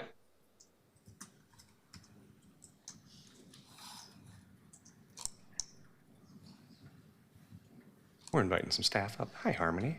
Hi, Harmony Dashiell, she, her pronouns, Equity and Engagement Manager for the Bureau of Planning and Sustainability. I don't believe so, Councilor Ryan, but that wasn't a specific question that we asked as part of their application, so I can't definitively say no, none of them have ever done this. And that's fine. I think that the reason I bring it up is because what I've experienced on council is when we don't have that lens, when we're doing big planning projects, and many times, whether it's a transportation planning issue or some other big issue that we're working on for code change, that we don't have that voice in the process. And so often they're the ones that are most disgruntled when they find out later that we made a big code change. So I'm hoping that someday we can figure out how to have that type of diversity of opinion at the table. That's all. But I will be supporting this. Thanks. Thank you, Councilor Ryan. Councilor Canal. Thank you, Council President. I will also be supporting this, and I was at the meeting, so I won't restate everything I said about the members and how I think they'll be great at it, and the sort of requests I had for them. But I did want to mention 2 things for future. One is that we have seen some, the documentation is super unclear about the amount of turnover, but I did want to understand, I'm looking like 4 or 5 years ago, but trying to understand our recruitment process and how we can get more applicants in the future, in particular, as per usual, District 1 as a focus area. And I'd love to see not each and every staff for each and every commission do some special thing to create that equity, but overall citywide guidance from both the legislative side and the Office of Community Engagement to assist in ensuring that we are getting the information necessary out to District 1 residents. And then also that this is one of the most extreme examples of a commission that is defined as having a very broad range of members. It says 5 to 12, which is kind of absurd, even within the context of a few that are defined this way. And I just wanted to mention for my colleagues that that's something I'm going to be looking into with the Committee of the Whole later, is how we can create clarity around that. But thanks, I do intend to vote for these folks, and I think they're going to be great. Thank you, Councilor Canal. Colleagues, seeing no one else in the queue, can we does this require a motion? Yeah. Get it. I would entertain a motion to accept this report. So moved. Oh. Second. We'll say Canal, seconded by Clark, sounded like. And could we please call the roll?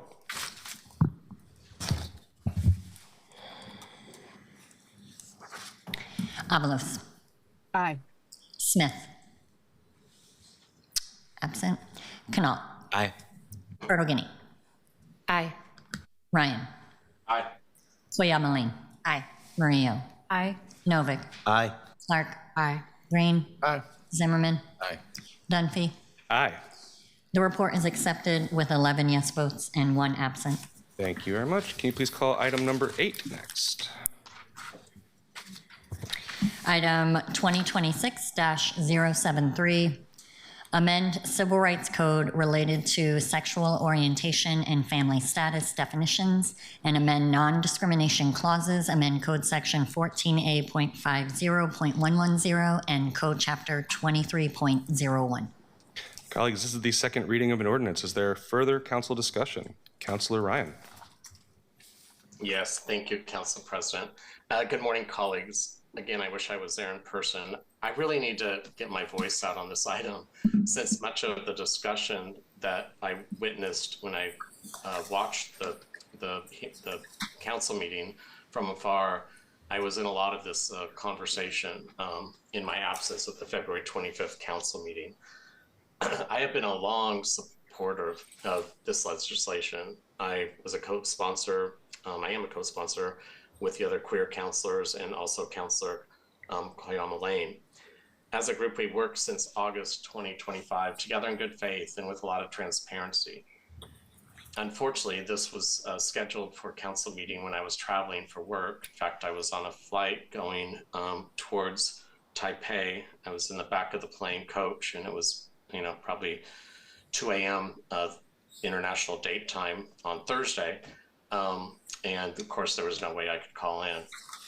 So just know those that didn't have that information. I have talked to a couple of counselors who didn't understand that and said, comments that made it seem like I was slacking, and please know I wasn't.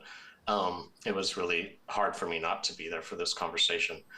I'm really grateful for my colleagues, Councilors Pertolguini and Councilor Zimmerman, both of whom eloquently discussed the fidelity of this legislative process, the transparency, the concerns about the amendments.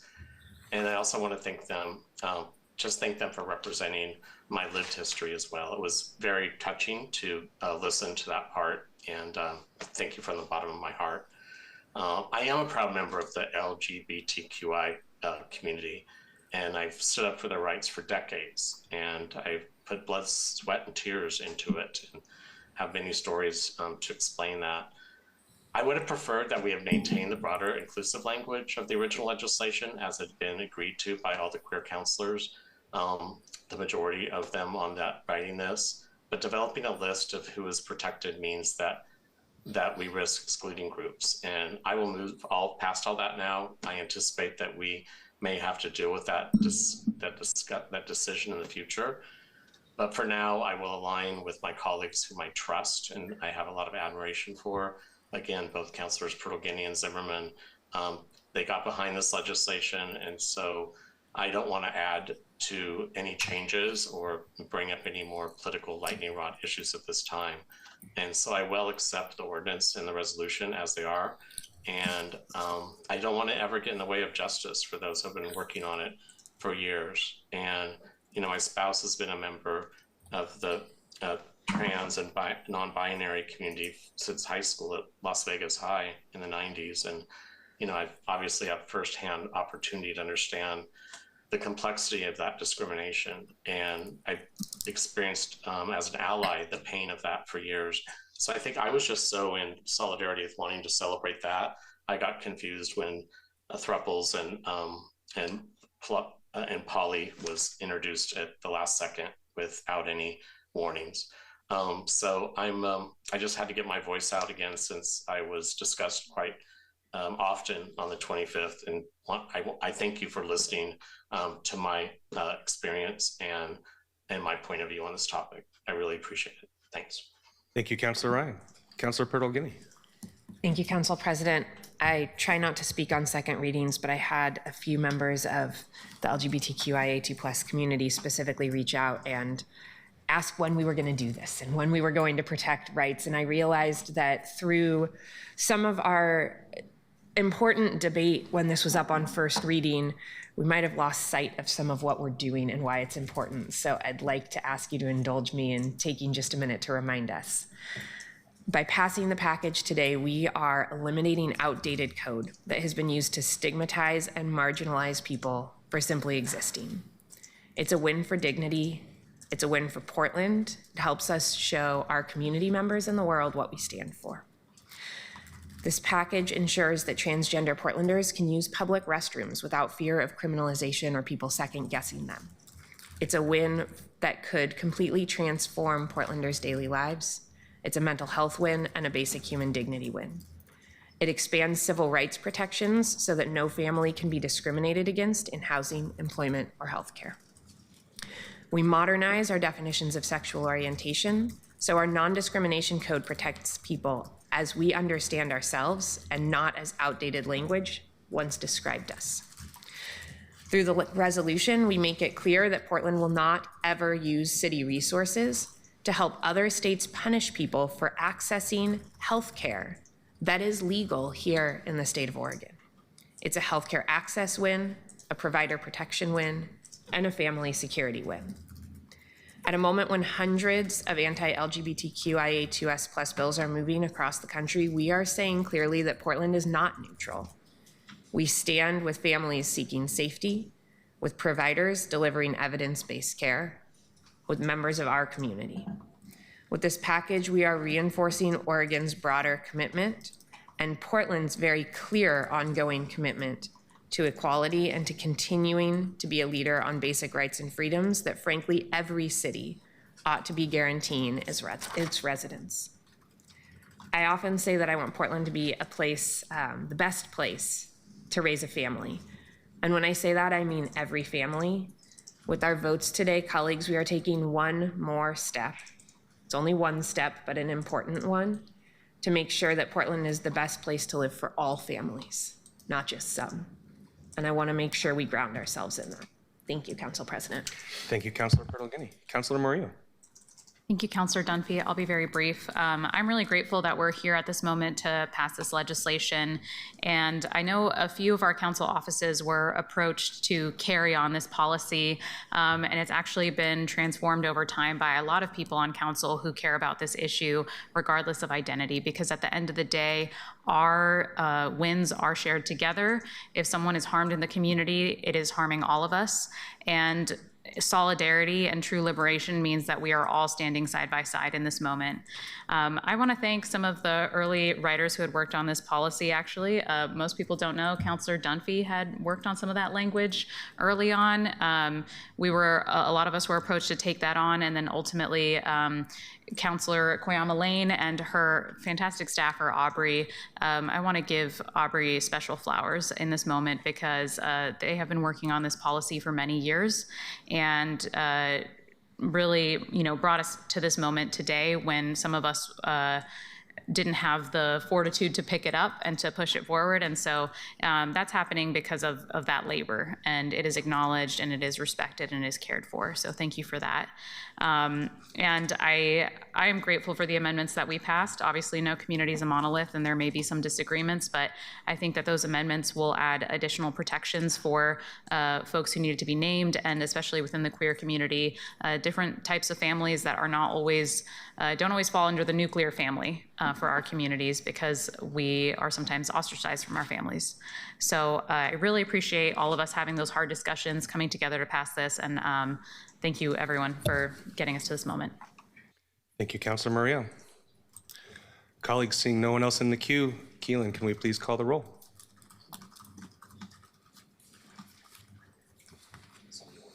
On the ordinance, yes.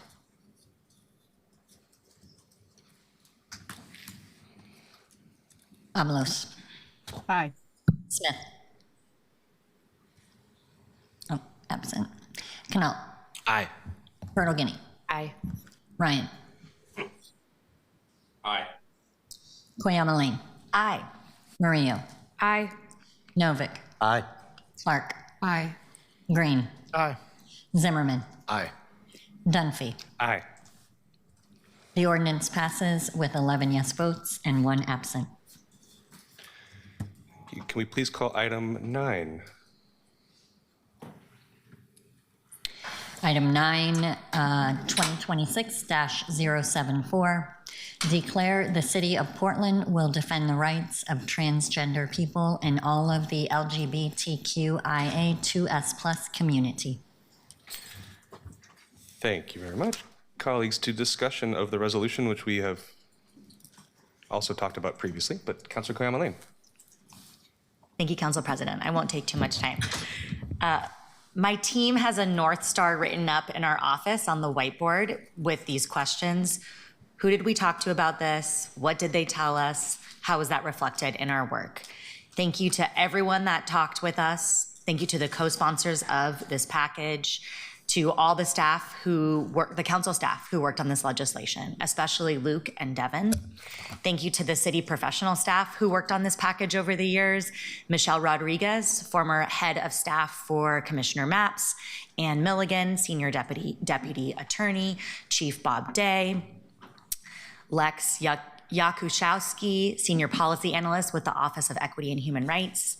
Thank you to the many professionals and lawyers across the country who volunteered their time to weigh in and provide expertise to shape this work. Special thank you to Stacy McClarty, lead attorney at Chosen Family Law, Texas. Hannah Cohn, legislative counsel at the New York City Council, and Andy Eisenson, staff attorney at the Harvard Law School LGBTQ plus advocacy clinic. Special thank you to all of my constituents, D3 families, and advocates who came here and took a risk by sharing your stories with us. Thank you to Scott Moore, Community Affairs Officer for the Quest Center for Integrative Health, to Katie Cox from the Marie Equi Center, to the Nash Killies, and to everyone who took time to come testify or write our offices. Thank you for talking with us, telling us what we needed to change, help ensure that your stories are reflected in our work. Thank you for helping us make sure our city policies continue to advance justice for all. Thank you to my amazing staff. Shout out to my head of staff, queer hero, Mary Lee, who married her long-term partner, Becky Kennedy, in March of 2024 when Multnomah County briefly was issuing marriage licenses to same-gender couples, and until a state judge put a halt on them. Mary and Becky never cared about marriage. They went into it for people who couldn't safely do it on their own, but couldn't otherwise do it. And they're the Lee and Kennedy in the Lee and Kennedy versus the state of Oregon case, which petitioned the governor and registrar to record the marriages. And then that November, Oregon voters approved ballot measure 36. And it is real that they didn't care about marriage because they currently live in sin today still, but are very much in love. Thank you for your advocacy then and now. Thank you to Aubrey Chen. You deserve so much thanks. Your continued leadership and advocacy for the LGBTQ plus community is incredible.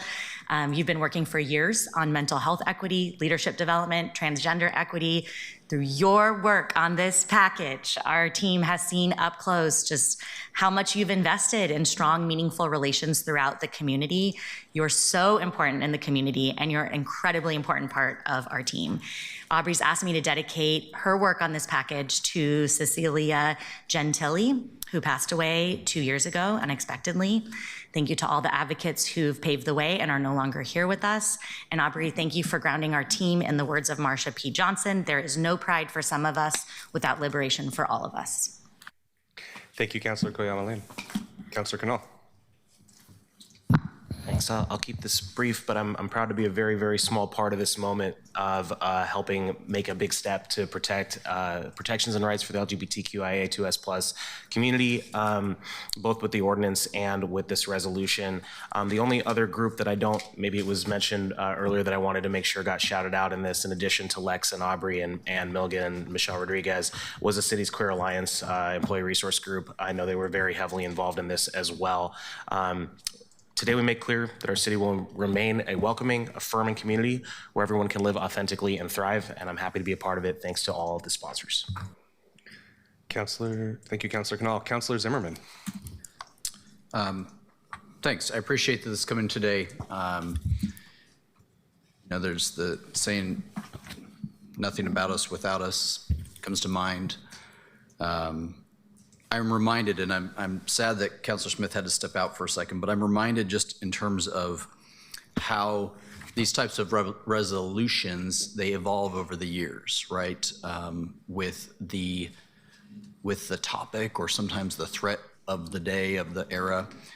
because I'm reminded in 2011, I think it was, when Commissioner Smith asked a young employee of the tax department at Multnomah County to come and be an employee at the dais and talk about what National Coming Out Day meant for him. And he talked about, working in the military and being genuine to yourself. He talked about what it's like to work at home here in Multnomah County and just those differences.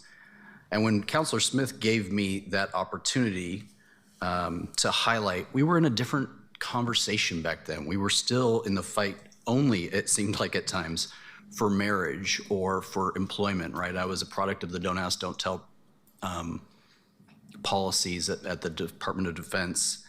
And Councilor Smith highlighted that. And so I think about that and how far, just in my own professional life, this topic of LGBTQ rights has come.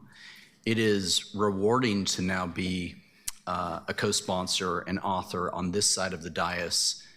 And I didn't think that we would have to outline at any time for members of our public that if you are a resident of Portland, we won't help another state prosecute you. But here we are. We're having to say that.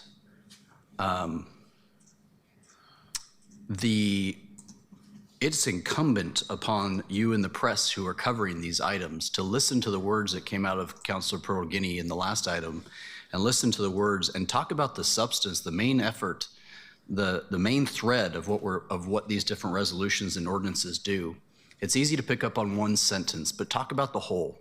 Talk about the entire shift, the title shift, the movement overall when you cover this kind of language. Because in the same month where other states are invalidating people's identifications as a form of government ID, Portland is saying, noted, if you're here though, we're not going to help that. I was about to curse. We're not going to help that stuff come into our city. So, for all of us at a different time, if you've ever been a part of any minority community, it may seem like your time in the spotlight is now.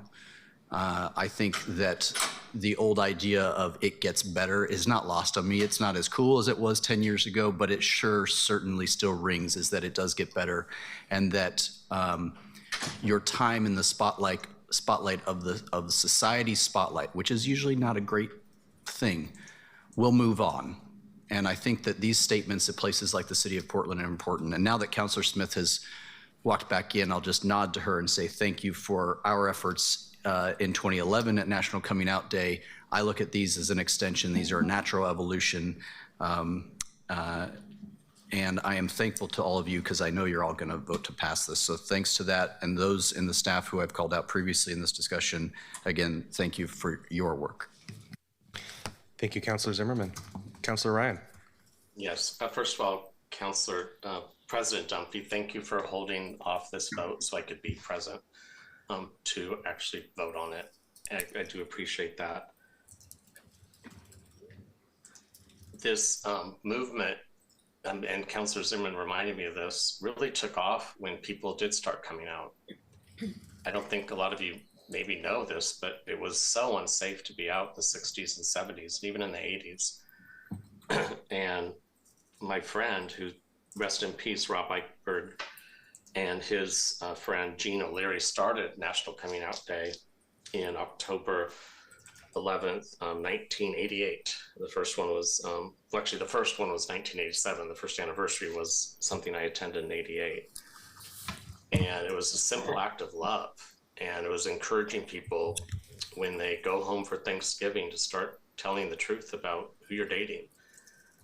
And so it wasn't until that time where it really started to take off. It was never really safe before. It still isn't safe. And we keep including in the queer movement, we keep adding, and that's what I love about it. I remember I was on the head of the Seattle Lesbian and Gay Commission in 1990. And a woman there always was a lesbian and a gay. I was the gay co-chair, and a woman wanted to be the co-chair. And she had made a transition as a woman a couple of years prior. And it was such a debate with the other women. And So I found myself at that moment in time, advocating that I don't get to tell anyone that Janice isn't a woman because she told me she was, and she shows up that way to me. And so I just think that it's so important to keep opening the heart up to who you need to protect and who you need to make safe. And I actually look forward to having some conversations with those from the poly community so I can understand their pain better.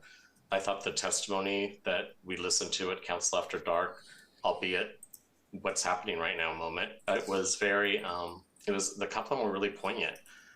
I don't hang out in that world, so I needed to understand what their pain was and what their discrimination was. I knew what it was for my trans friends for decades, but I didn't understand it from that community, and I need to continue to be brought along so that I can just show up and be an ally. But I think that it's all about telling your story, believing someone when they tell their story, and remember we're on the shoulders of so many people that got us to this place. So in celebration, I look forward to the unanimous vote today. Thanks. Thank you, Councilor Ryan. Colleagues, seeing no one else in the queue, Keelan, can we please call the roll? Avalos. Aye. Smith. Aye. Null. Aye. Fertile Guinea. Aye. Ryan. Aye. Cleameline. Aye. Maria. Aye. Novick. I can't resist adding to Councilor Zimmerman's point about how far we've come. I remember Multnomah County in 2004. I remember in 2004, we lost a public vote on same-sex marriage in the state. Aisling Coughlin, currently the mayor's chief of staff, ran the Noble campaign on the right side. So when I think about all the bad things that have happened in America over the past 20 years, one really good thing to hold on to is the progress we've made on this issue.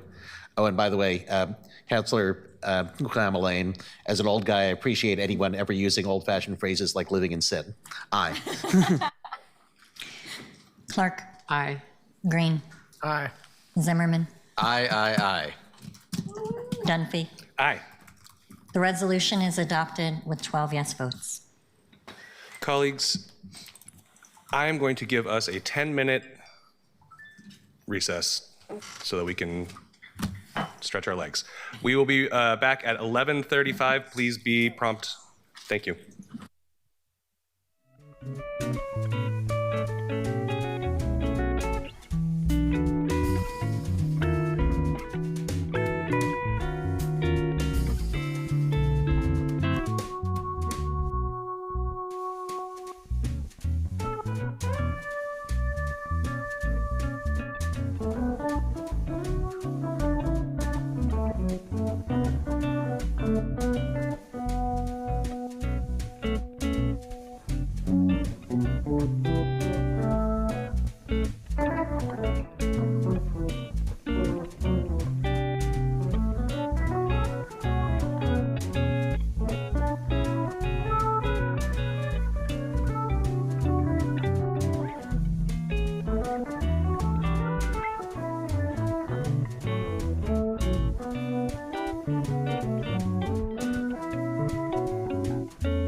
And we are back. Colleagues, thank you for being back promptly on time. Keelan, can we please call item number 10? Item 2026-022, amend the Portland Clean Energy Community Benefit Fund Climate Investment Plan. Colleagues, this is the second reading of a non-emergency ordinance. Is there any further discussion on this item? Councilor Canal. Thanks, Council President. Just wanted to ask if there's anyone here. I had a question that came up in written testimony that I wanted to ask. If anyone here could potentially answer. Sorry to put you on the spot, Director Engstrom.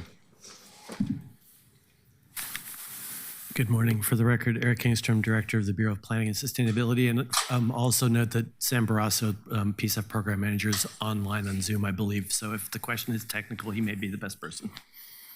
Yeah, and sorry, I'm pulling up the exact text just to make sure that I have it correct. But it's about page 24 under Strategic Program 25. There's some changes that related to the mayor's executive order. And I would love to I don't think that's come up in committee or in our first reading here at all. And I just wanted to understand that.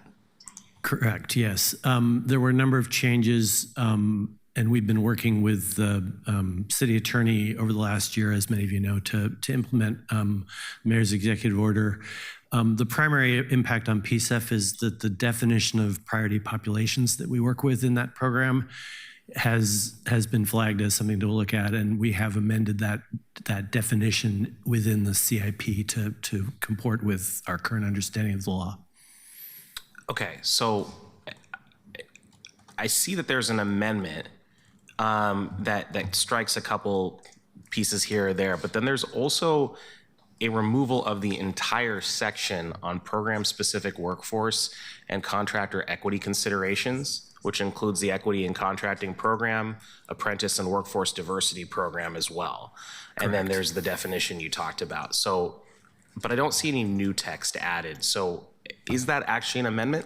Yes, we have suspended use of the workforce agreements with our PSF program and are in the process of developing a substitute for that. Okay, so in the interim, there's nothing. There is not there is not a workforce agreement in place that we can use right now, and Sam's online if there are additional questions. Okay, and I want to apologize for not bringing this up earlier, but I also want to note that in the red line, and if you actually look at Exhibit A as amended, which is the one I was working off of, those lines are not red. So I just wanted to flag that.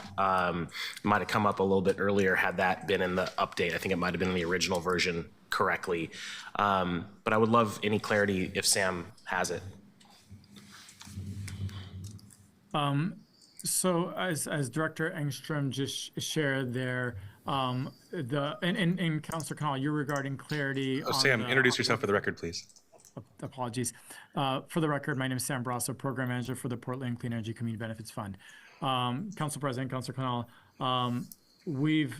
yes, in response to the mayor's executive order, we've been working with staff to adjust how we approach workforce and contractor equity. And a lot of that has been focused on really shifting the direction and working with our grantees, our contractors to state their approach and how they were approaching workforce and contractor equity, as opposed to coming and leading with essentially specific numeric goals or metrics.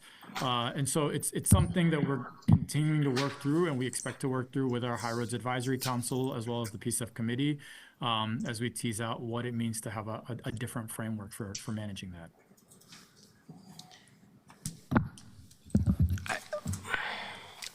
I'm uncomfortable with that for two reasons. One is the temporal aspect of it, the time, where we've been told that a lot of the future changes are going to wait till next year.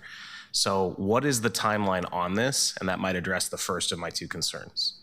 And I want to, again, note, this is because of written testimony that came in that I'm asking this. Yeah.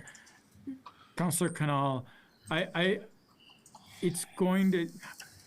The universe and the realm in which we've done regionally workforce and contractor equity agreements and plans have been designed based on, leveraging and using the state's certification office for business inclusion, diversity, equity, using different numeric goals and targets.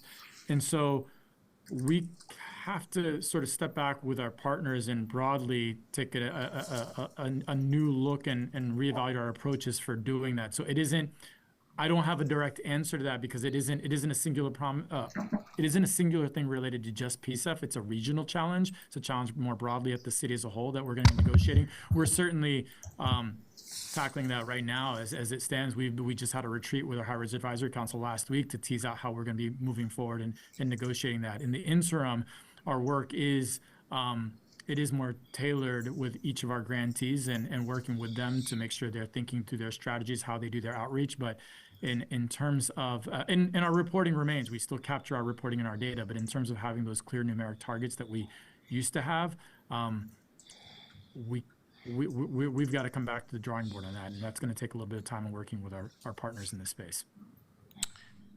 So just to be clear, that did not involve a hard timeline in that response, and I understand that you might not be able to give one, so I'm not faulting you for it, but I would have loved to have one. That is not the default of a year from now, but also there's text in here that's not numerical. I understand the bullet points under each of these sections are numerical. And if you, I'm referring to page 24, the entirety of which is struck, by the way. The intent of PHB's equity and contracting program is to promote best practices and ensure that PHB housing projects provide business opportunities for DMW, ESB, SD, VBE, all of which are defined down below. Construction-focused firms to build economic growth, increase capacity, and expand competition in the workplace, in the marketplace, right? Then you get into the goals. And I understand that the program is on pause, but I'm not clear as to why the entire idea of even what the values are is being struck here. And I made a pledge, and this is my other concern, that I wouldn't change a comma of this program. And I understand that was primarily about code without taking this back to the voters. And I think that this has the net effect of limiting the impact of code. So I have concerns about that because it's not a change to code, but it still has that impact. Councilor, I would just add that we have been working with the city attorney on this language, and this is where we landed. Okay, well, I respect that we can land in different places. So thanks. Thank you, Councilor Canal. Councilor Ryan. Thank you, Council President. I wasn't here for the earlier discussion, but I to vote on this out of the committee, but I really did enjoy the dialogue we were having in committee prior to that. I really appreciate all the in-depth conversations we had in general. And I just want to lift one project that did get in here, and I'm going to be supporting this, but I thought that when Councilor Novak brought up some of the transportation items, I wanted to just acknowledge one that was the James Beard Market. And as I understood it, Councilor, it was to test some innovation that I think we're ready for, which is having bike cargo, if you will, deliver the goods and services daily of the fresh products. That would, I envision them being at a industrial slip somewhere, maybe in Northwest Portland. And I hope that as we move forward, we look at those type of items that really can help us really move forward with a green economy and really lower our footprint by allowing that type of bike cargo infrastructure to become a part of the daily life of a downtown Portland. So I also think the bigger conversation that we need to keep having, and I respect what voters pass. I always think that what we pass and how we implement always has some tension in terms of interpretation. I think there's a struggle sometimes for the last council and this council to know when we're supposed to weigh in. When do we have a chance to give feedback? And I know that what I've experienced from the committee, Sam, is a lot of adaptability. So I just want to acknowledge that, also from you. But I think there is a confusion sometimes on when is it our opportunity to just be curious and work with them. And sometimes it always feels like it's too late. And I think my experience on the last council was different because there was a commissioner that was openly connecting with us in each office all the time. So I felt like I was brought along, if you will, more consistently. This isn't a criticism of you, Sam. It's more of a growing pains moment. And I hope that as we move forward, we can continue to be, our role clarity becomes clear. Because sometimes it feels like the community already has made the decision, or the people that are getting the funds have already made the decision, and how dare you question anything? And I think that that's not the democracy we want to live in. And I'm just saying this because I respect you and I know that you take feedback and you always elegantly figure out how to implement it. So thanks for listening. Thank you, Councilor Ryan. Councilor Perdoquini. Thank you, Council President. I actually want to go back to the piece that Councilor Canal raised, because I also saw the black lining and assumed that because everything else was in red, these were previous edits and not something that we were voting to change today. And I am surprised to hear that this was the outcome of working with the attorneys, because, colleagues, we put together a work group when the mayor passed his executive order to meet with our attorneys and contracting staff who were reviewing changes to make sure that we are compliant with federal requirements. I sit on that work group, as does Councilor Canal, as do two of our other colleagues. And every time in that work group that we have looked at removing language, we have looked at replacement language. And we spent a lot of time, in fact, looking at direct contracting that the city does, including workforce standards. And I believe, and I'd look to Councilors Smith and Canal and Dunphy to see if they remember differently, but I believe that when the city developed changes to our contracting and workforce language elsewhere, we developed replacement language. I'm very concerned that that is not here. So I have a question, Sam, and that is, this is not the only place where we have workforce programs in PSEF. PSEF has 3 goals and workforce is one of them. Are we removing our workforce standards in every single PSEF program or just in housing development? Our investments, so we have our grant investments that stands on one side. So that our grant investments in workforce development, pre-apprenticeship training programs and such, that remain unchanged.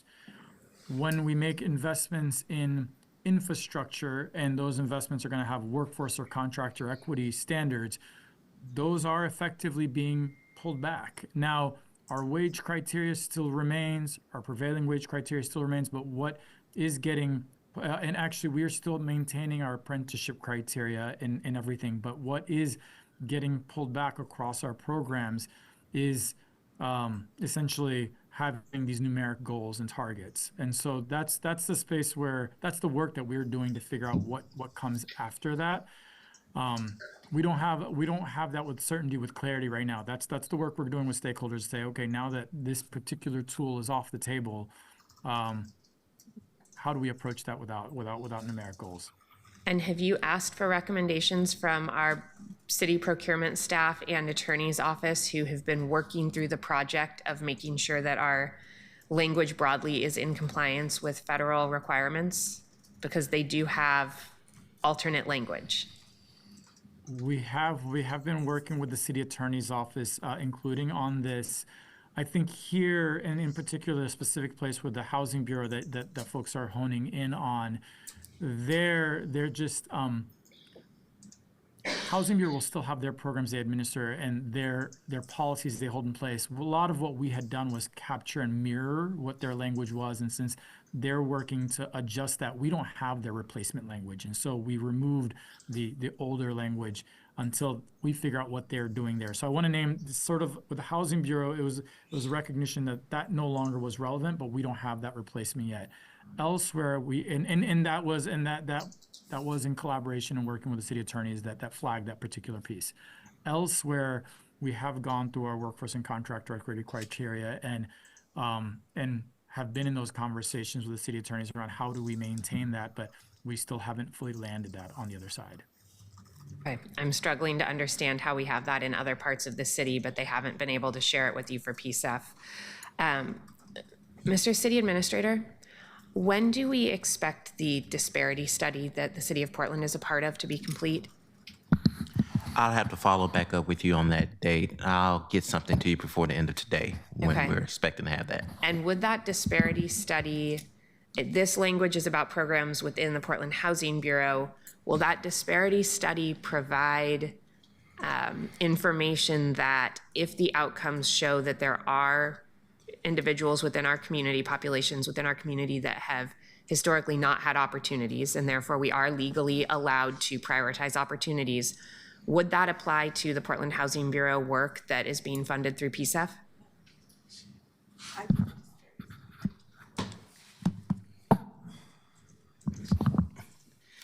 Typically, I haven't seen that in that study to that degree, but I can follow up and see. If we are in the process of a disparity study, which would mean that this deletion is not necessary, depending on the outcomes of that disparity study, I am not able to support pulling the language out, knowing that just a month or two from now, we might want to add it back in. I'm not sure if anybody can answer that question right now. Council President, it looks like Councilor Smith might have some additional information, though. Yeah, Councilor Smith, please. Thank you, Council President. Councilor Pirtle-Guinea, we did not solve for the housing stuff. We were solving for the small business contracting, and I don't think that, I mean, if you wanted to bring it back up again, that it would be something that you could possibly do, but it was not in that disparity resolution that we identified. Okay, so what we are currently doing is not broad enough to capture this? I don't think so. I don't think so. I don't see our procurement director here, but that's not what I remember from our disparity study the resolution that we passed. I don't remember it dealing with the housing piece at all. Okay. Thank you, Councilor. Hoping some other people say some things so I can think about what I want to do here. Thank you, Council President. Thank you, Councilor. Councilor Canal. Thank you, Council President. I want to just go back and note two things about this. I was looking at the Exhibit A as amended with the strike-through showing. I verified that the original one also has it formatted the same way, but the black line just is the removal. The red line was the formatting for the additional text, and in just about every other case, it's either new text added or text being replaced. So there's red on the page somewhere. So I'm not trying to imply there's any bad faith or anything like that here. And I just wanted to clarify that. As it relates to this particular program, I haven't had a chance to go back through all of the particular text of the study. But I am interested in checking on that particular point as well. But I think the broader point applies here, which is that we would be going to nothing with no timeline for when we might have something, while we're a couple months away from at least a potentially related study. And more broadly than that, this is all part of a broader conversation that we haven't had on this dais about the portions of the executive order that need council affirmation or approval.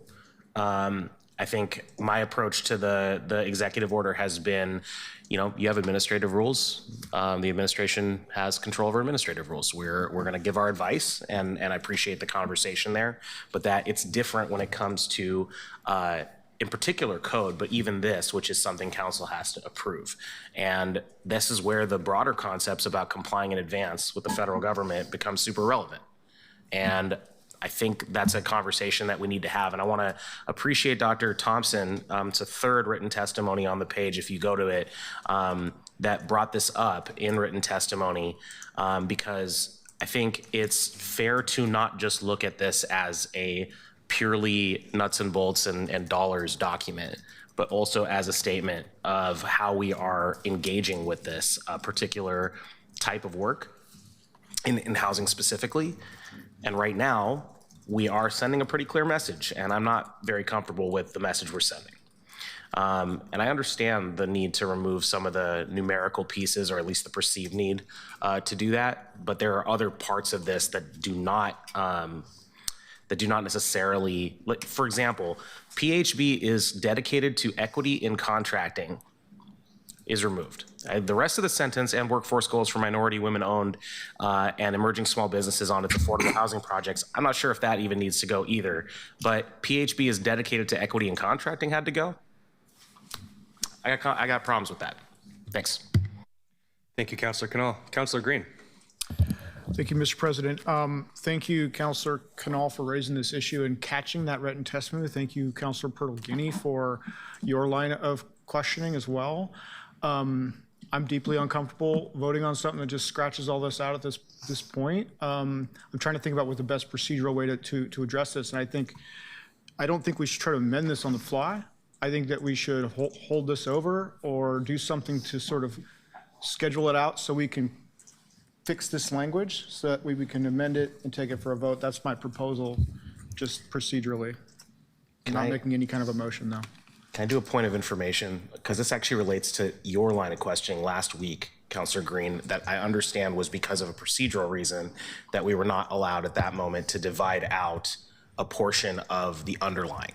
But I do believe we should, that under Robert's rules, the underlying is itself a proposal or motion, and that we are allowed to divide it out at some point in the process. And I think it was just when that question came up.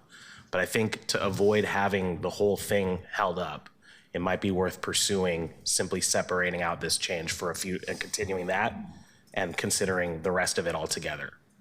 And I just wanted to ask the attorneys if they could confirm that there is a path to do that and how to do that now before we get too far into this process and to go backward.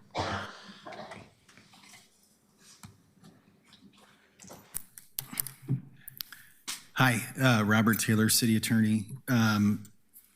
Great conversation. I do think Councilor Green's suggestion of postponing the item to a date certain to give folks time to address the issues that were raised and perhaps come up with some alternative language. I think that is that makes sense to me based on the conversation I have heard. On this question of can you divide the question on final passage of an ordinance, our rules allow you to divide the question on a motion. So a motion to amend, for example, you can divide the question on that. This is the final passage of an ordinance. It's on for second reading.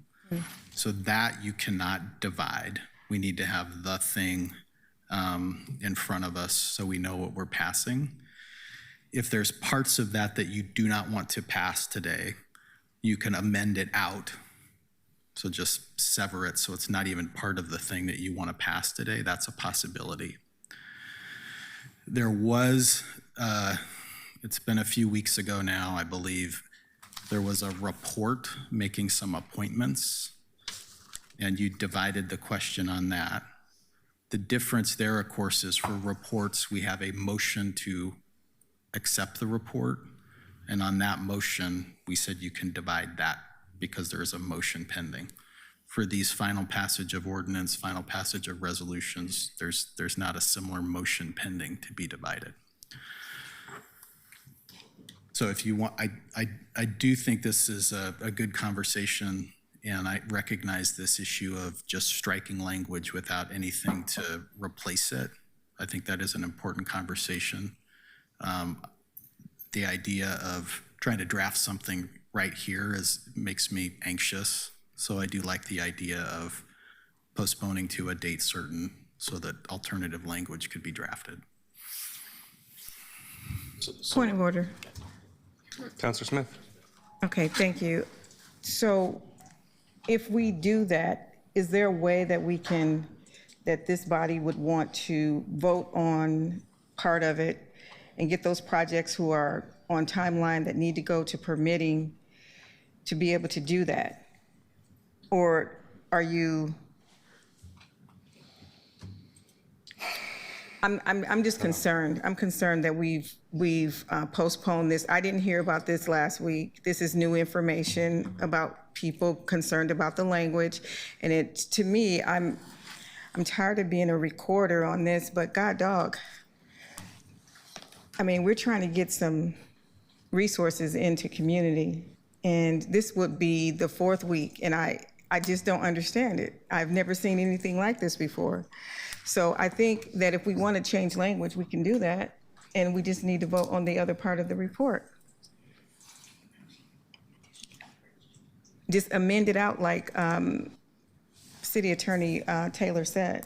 Alternatively, colleagues, there's an option to bring an amendment to this or bring this back to council in the future. But at this moment, if we were to postpone it, the soonest date I would be able to get it is April 1st because of the council recess and the schedule that has already been posted for next week. So, or not posted, but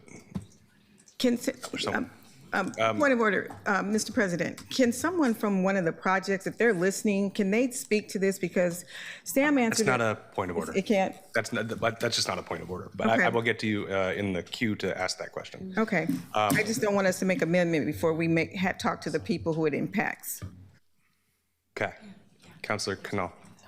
Thanks, and I'm just continuing the question that I had here on the procedural side of it. I want to get in later to talk about main motion and whether or not we can divide that and whether this constitutes a main motion, but I won't take up everyone's time with that. I just wanted to flag that for later conversation with the attorneys.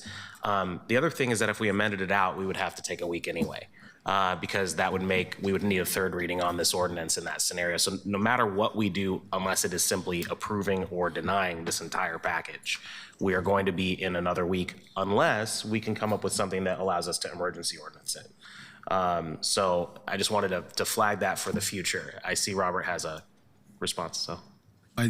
Thank you for that. I think what the council president was suggesting was you could pass this today on second reading with the language that's struck.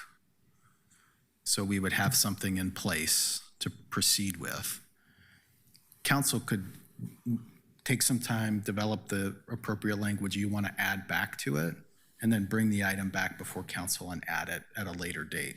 So that would allow it to move forward as it is, with the understanding that council's going to work on some language and amend it in the future. Okay, just one, and you can give me, I don't want to force you to give a yes or no, but I would accept a yes or no if you were only able to give that. Are not ordinances and resolutions main motions themselves? They are main motions. They are main motions. We do not make a motion. We do not, that is the item. I will tell you candidly that when we divided the main motion on that report, making appointments, that was very unusual. I don't know that we have ever done that.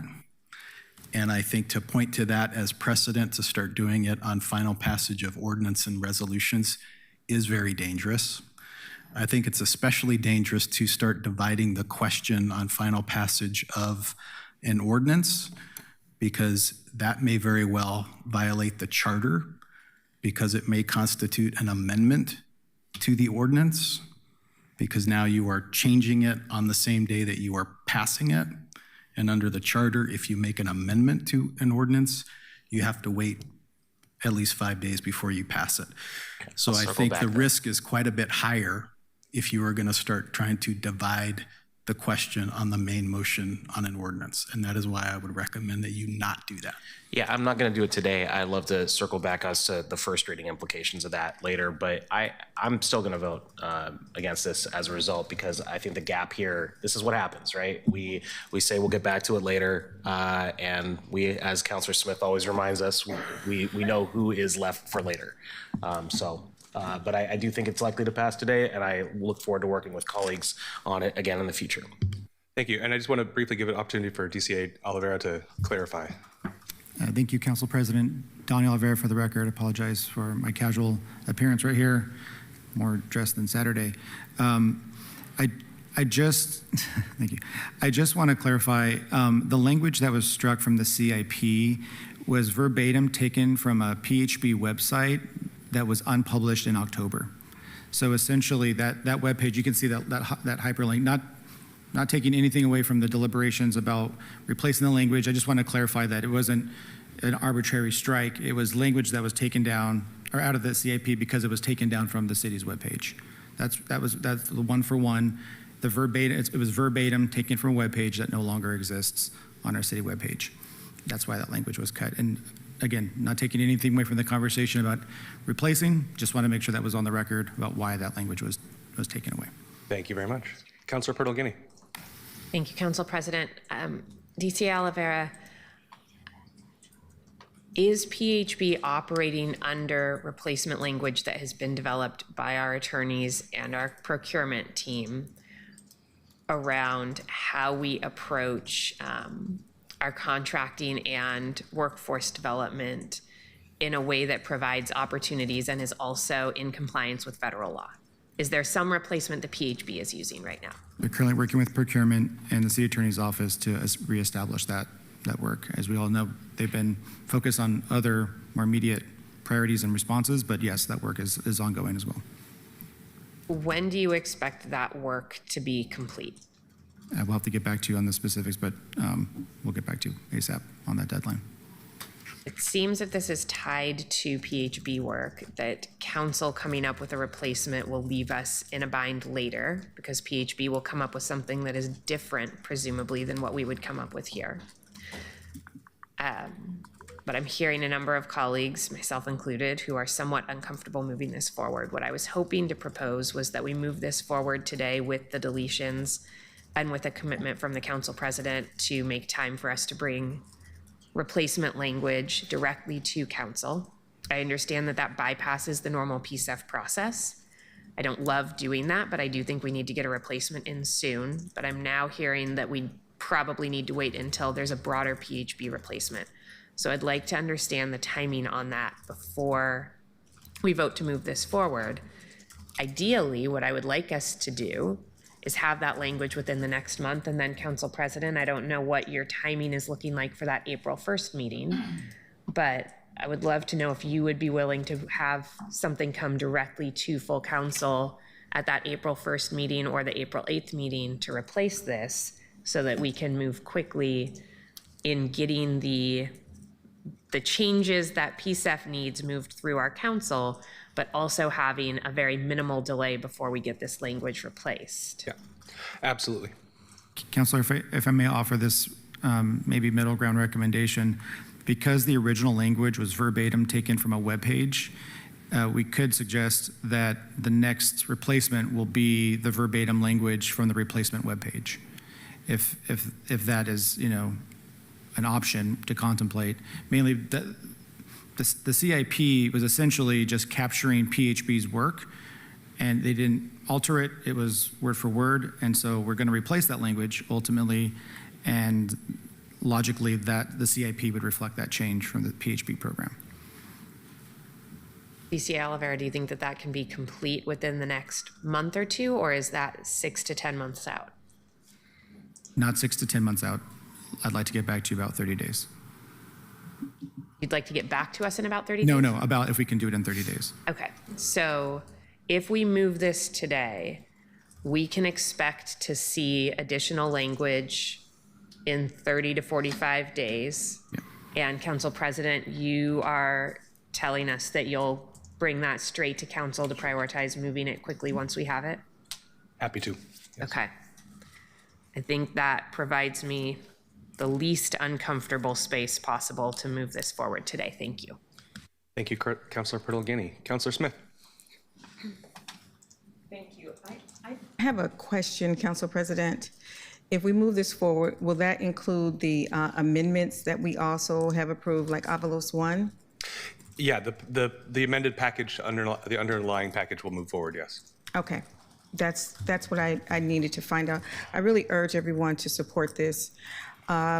We can't have an indefinite timeline because many of these projects are waiting to go to the permitting process, and that is a long process. And the more days that we delay, that's more cost added to this to many of these projects. So I would urge you all to support this today. Thank you. Thank you, Councilor Smith. Councilor Green. Fascinating discussion. Colleagues, I would propose something I'm willing to do. I'm willing to bring forward an amendment to amend out the specific language that we're finding problematic today, and also bring forward an amendment to add an emergency clause pending passage of that language, and then we vote this out today. I don't know if there's the votes for it. It is risky, but Councilor Smith, to your question, I do think we need to move this forward. This solution would be able to move this forward today, and then we will have not passed forward the equity in contracting language. So it's an idea. I'm not formally making it at this point, but I want my colleagues to think about that as we finish this discussion stack. Thank you, Councilor Green. Councilor Ryan. Yeah, thank you, Council President. Almost took my hand down. I really appreciate that Council Purtle-Guiney got to a place where she could see how this could move forward.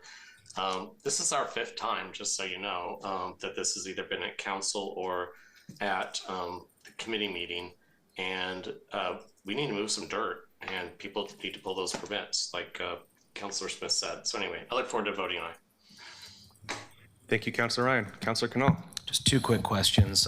First, to Robert, can the things that Councilor Green just mentioned be done in a single motion?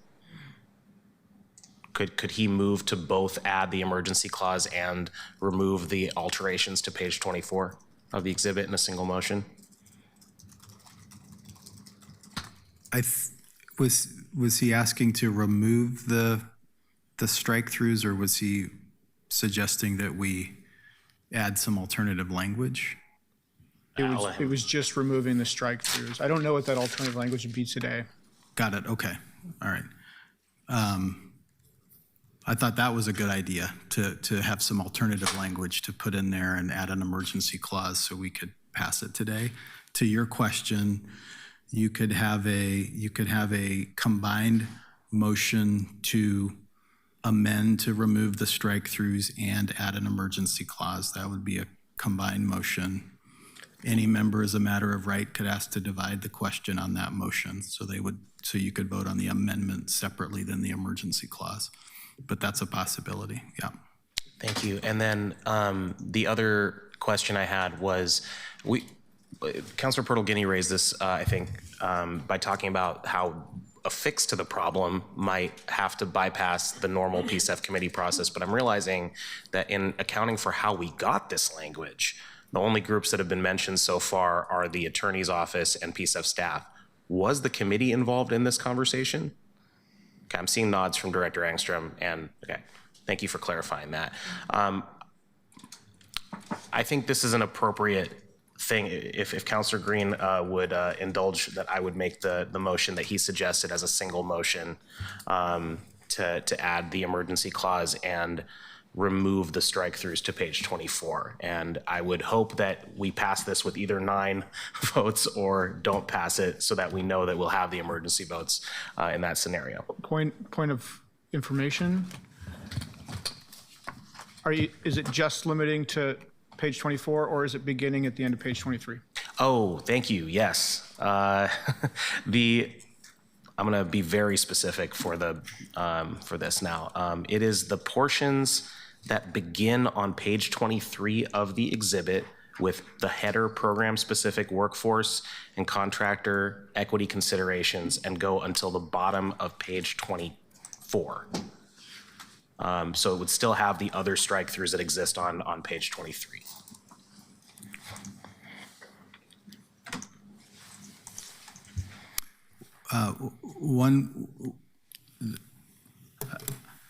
I think as Mr. Oliveira explained, this language came from a website. That language no longer exists. Because that language no longer exists, all of that language was removed from the CIP. So I think that's sort of the history of it. The language was removed from the website and the CIP because there were legal concerns related to compliance with federal law. A suggestion might be to keep the parts of the language that are just more general, and keep the strikes, the language where we strike the actual numerical goals. That might be a path through this, because I think, Councilor Canal, to your earlier point about, look, there is some general language in there that seems fine. It's when we start to get into the more specific language where I think we're running a higher degree of risk. So I just wanted to let council know, if you leave that, there was a reason that language was taken out. If you vote to put that language back in there, then we will have that risk that we were trying to avoid. And I think we could spend a lot of time figuring out the details in that. So I'm comfortable putting this up as it is, knowing it's likely to fail, because I'm getting pretty... This wasn't in the presentation presented to committee. It wasn't in the summary that was brought up. And this keeps happening. The administration keeps bringing us things, and then it's always too late to change it. So I'm going to put this up. I think it'll fail. I think the underlying thing will pass. I'll register my objection, but I don't want to take up more time getting into the commas on this because we have a lot of other things to get to, but I will ask, why does this keep happening? And please help us, new city administrator, to not be in this position repeatedly of things that just get buried. And thanks. Councilor, are you able to put your amendment into writing? I'll withdraw it. Oh, okay. If I have to, yeah. Vice President Clark. Thank you, Council President. Colleagues, this is so frustrating to continue to amend on the fly when I thought we had a pathway through that addressed the concerns that have been raised about this. I'm clearly a no vote on amending this here on the dais. There could be unintended consequences, which we frequently experience.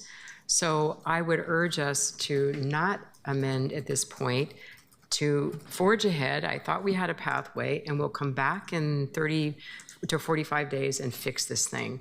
And let's please move on. We are beating a dead horse here. Thank you. Thank you, Vice President Clark. Councilor Maria. Yeah, I appreciate the need for urgency on this. I think also I do want to reaffirm what Councilor Canal said, that this was not included in the presentation materials at committee. So when we talk about sussing things out through committee and then bringing it to the full council, we can't do that if we're not being given full information. So I think I will be a no vote on this, but that's where I land right now, unless we can correct it later. Thank you, Councilor Maria. Councilor Green. Yeah, I know that the on the fly amendments are frustrating, and I'm actually looking forward to increasingly of support of a code change that bars that. But we're not there right now, and we would not be in this position had this not been slipped in a way that had to be caught through written testimony. And I don't want to go out to my constituents and explain why I did not think preserving our commitments to equity in contracting that I have deprioritized that. So I did offer a path forward. I don't think there's the votes for that path forward. So I'm going to be a no on the underlying. Thank you, Councilor Green. Councilor Avalos. Just trying to get a summary of the discussion and what we're doing. So it sounds like the amendments that were proposed are being redacted or retracted. That's my first question. Yes. Okay. And those amendments were originally so that we could, I guess, was it your belief, Councilor Canal, that the amendment you are retracting would have helped you get to yes on this, and you're not doing it because you don't think it has the votes? Is that what's going on? Yes. And then to clarify, the amendment would have what? Just restate it for me, please. The amendment was withdrawn, so there is no amendment right now. But what it would have done is the very end of page 23, there's some strike throughs there, and all of page 24, there's some strike throughs there. Would have reverted that, and then it would have added an emergency clause so we could still pass it today. I think Robert Taylor raised a fair point about the idea that there may need to be more than just a blunt instrument in either direction on this in order to do it. And so to avoid getting into the weeds on that, I withdrew it before the ask for a second was made. Okay. And then, yeah, I'm just figuring landing on this based on the discussion. Is it also my understanding that we will be able, or there is an opportunity to propose amendments in the future? Like, is that why also you're withdrawing, because you think that there is possibly a potential to do it later, or you're just withdrawing and voting no? I just want to understand. I'm trying to figure out where I land, and it's unclear to me where everyone's landing. That's what I'm trying to get understanding on. The latter. Okay. Yeah, I'm struggling with this decision. I obviously understand where everyone's coming from, and agree that our communities have been experiencing the brunt of the effects of this executive order. I've been hearing about it from my communities in various ways, and so I'm glad that this has been risen. It sounds like there's some frustration around what we thought we heard in committee versus what was raised to our attention in written testimony. So I honestly don't know where I'm landing, but thanks for helping me understand. Thank you, Councilor Avalos. Councilor Smith. Can you state the question where we're at and what we're doing right now? We are still in council discussion. There are no amendments formally proposed at this time. My preferred path would be to have us move to a vote of this right now, and then work with colleagues to find an amendment to the language and bring that amendment with urgency to the full council, bypassing the committees, because this is directly relevant. And would that, if you get your way, would that release the money and support Avalos 1? And the projects will be able to get their money? That would be my understanding, that this project would get to move forward the normal timeline. And we also have our folks from procurement here if there are further clarifications or questions around the disparities study that we were talking about. Good afternoon, Council. Sylvester Donaldson, Chief Procurement Officer for the city. So, anybody want to clarify specifically? There we go. Councilor Pertle-Guinea. Council President, I don't want to belabor this if we don't have a lot of time, but I'm happy to restate the two questions that I had if you'd like. Sure. Thank you, Sylvester. I had asked when we expect results of the disparity study to be complete.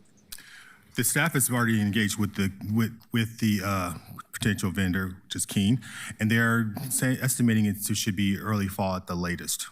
Okay. That's later than I had hoped for, but I understand. There was some delays in regards to, of course, interestingly enough, executive order language. So it's kind of a cyclical failure. So we are working with the workforce in terms of fair contract reform to kind of speed the results up to a formal presentation to council.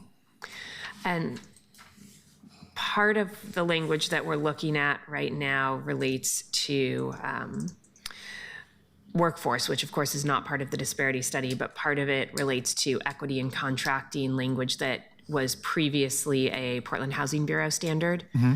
Will the results of the disparity study be applicable to Portland Housing Bureau policy?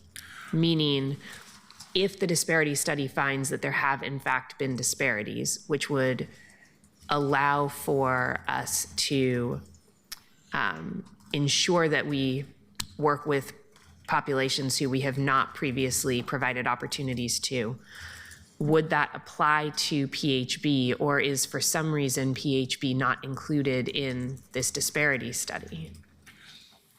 That's a maybe. It depends upon the funding models and the coverage and engagement. So I would rather say maybe and then a definitive yes at this time. Is there anybody here who can collectively provide us the answer to that question? Depends on the funding. What the $1, basically the funding model rule, whichever is more stringent, would be applicable to the rules of actual study. So, for example, if there's a federal requirement, the $1 rule will apply to a federal because it's more stringent in terms of requirements and engagement and the disparity study applicability. So that could be the case if it's a public housing project and we're using funding and it's identified as part of the pool, then they would of course be able to provide that. If you would drill down to a sector by program itself, we can probably ask that of Keen and get a definitive answer probably within the next couple of days at the latest and say, can we drill down to actual program applicability? We can try to do that as well.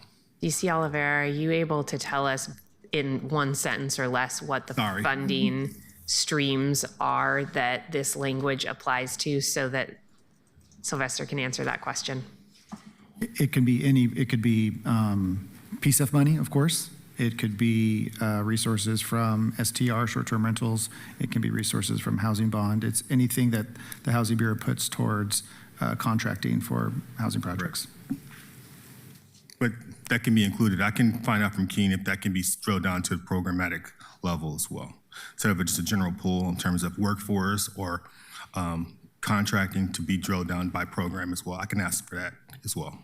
Okay, thank you. Colleagues, I think if the disparity study is not going to be available until fall, we unfortunately can't wait on it, which is a broader issue that I have a lot I could say about, and I'll spare you all from that today. I do think that we need to move forward to release the other dollars and programs that are in here, and I have already sent a message to my staff asking them to make sure to follow up DCA Oliveira with you and the Attorney's Office and others to ensure that we do everything we can to help get language back to Council within 30 to 45 days. And thank you, Council President, for agreeing in advance to prioritize that when the administration makes it available to us. Thank you, Councilor Pirtle-Guinea. Colleagues, we are an hour and 15 minutes over our schedule at this point. Let's please try to either move forward or not. Councilor Avalos.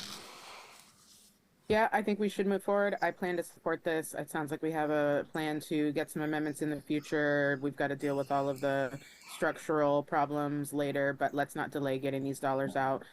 So I'm going to support moving this forward today. Thanks. Seeing no one else in the queue, Keelan, can we please call a roll? Avalos. Aye.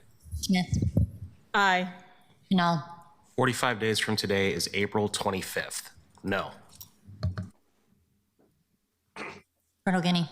Aye. Ryan. Aye. Wayama-Lane. Aye. Maria. No. Novick. Aye. Clark. Aye. Green. No. Zimmerman. Aye. Dunphy. More to come on this. I vote aye. The ordinance passes with 9 yes votes and 3 no votes. Thank you very much. Keelan, can we please call items 11 and 12 together? 11, 2026-082, approve the Cully Tax Increment Financing District 5-year action plan. Item 12, 2026-083, appoint and reappoint members to the Cully Tax Increment Financing Community Leadership Council. Thank you very much. Ashley Hernandez from Council Operations here for a committee staff summary report. Council President, councilors, for the record, my name is Ashley Hernandez and I serve as a staff for the Arts and Economy Committee. The resolution, document number 2026-084, and report document number 2026-083 were heard at the Arts and Economy Committee on February 26, 2026. The resolution was moved to full council with a recommendation to be adopted, and the report was moved to full council with a recommendation to be accepted. The resolution, document number 2026-082, provides the Cully Tax Increment Financing District 5-year action plan included as attachment A. The resolution directs Prosper Portland and Portland Housing Bureau staff to work on city staff, committee members, and other public and private sector partners to implement the project's initiatives and identify the action plan. The report document number 2026-083 requests the appointment of one new member and the reappointment of 5 members to the Cully Tax Increment Finance DIF and District Community Leadership Committee, CLC. Each member will serve a 4-year term from March 11, 2026 to March 11, 2030. The full impact statements included are economy and real estate development impacts, community impacts, and economy involvement. There was no verbal or written testimony on this item previous committee action. And that concludes the staff summary. Thank you very much. Councilors Green and or Ryan, this came out of your committee. Councilor Ryan presided over that. I'm happy to speak to it either way. Oh, co-chair. Okay, thank you. This is an important step in the establishment of the Cully TIF district. This is a 5-year action plan. The action plans guide council's framework around its role in approving Prosper's budget as a budget committee. So it's an extremely important document. We had a robust conversation. This did not pass unanimously out of committee, but I want to note that some of the questions that dissenting committee members had raised, we did get follow-up from Prosper Portland. I got a higher level of detail. And so I think it was a rich conversation, and I think I'll just leave it at that. Coach, I'd like to add, for the conversation, here I am getting the elephant out of the room, around overhead, and I think both the definition of that and the percentage was felt by the room.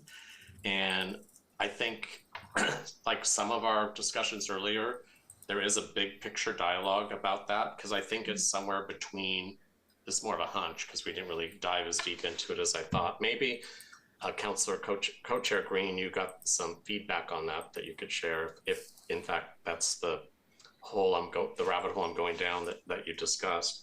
But I do think that the confusion around that is necessary. I think that the way we define overhead is different in different systems, but the market rate that we were listening to in that meeting was uncomfortable for me, and I think for most people. So it was a moment in the meeting where we had a pause. And I see that we have Leslie Goodlove from PHB. I don't know if we have someone here from Prosper. I don't know if Councilor Green, oh, your hand's up. So maybe that was what you got some follow-up on. Did that help? That's what I recall being the dialogue that made us pause for a minute, yeah? Yeah, I'll just say, I think we all received an email from Cornell Wesley with the additional attachments that was responsive to each committee member. If you didn't get that, then I can share that. But it's precisely to the point you're making, Councilor Ryan. We had questions about what was constituting and how do we measure the degree of overhead relative to the TIF districts. And we received responses that disaggregated that into different buckets, and with a specific emphasis that clarified that if you're going to have a community leadership council that's community driven, you have to support them with resources to do that. And so that gets lost in the overhead bucket category. And what I found in the response was some nuance there that I was thinking we might need to get into when we get into the broader discussion and debate, which I'm happy to enter into that conversation with as well. Thank you. Thank you, councilors. Colleagues, we're moving to technical or clarifying questions. Councilor Smith.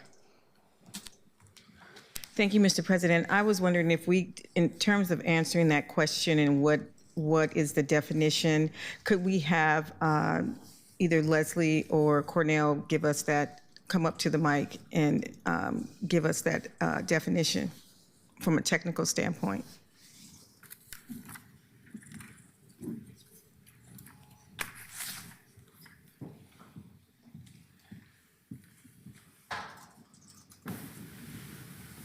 Welcome. Good afternoon, Council. Cornell Wesley, and I proudly serve as the Executive Director for Prosper Portland. I'm joined by our Chief Financial Officer, Tony Barnes. Your question, Councilor Smith, was define the administrative costs, I presume? The overhead, yeah. Yes. So. Good afternoon, Tony Barnes, CFO, Prosper Portland. So that we define in 3 different buckets. Number 1, there's the district-wide financial administrative bucket that covers overall district administration. But the 2 more significant buckets that we talked about several weeks ago included program delivery, which is more of a direct cost for direct program delivery and project delivery. And then there's also the administrative cost, which is more like an indirect or overhead type cost. And those costs are both within the housing, the affordable housing set-aside component, as well as the economic development component, as illustrated in some of the follow-up materials.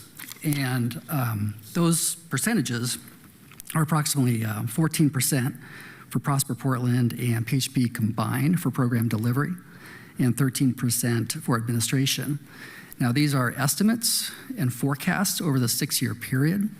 And we anticipate over the life of the district, there might be a different percentage. As there's more capital, more proceeds recognized in the district in later years, those percentages could be adjusted downward relative to the overall proceeds.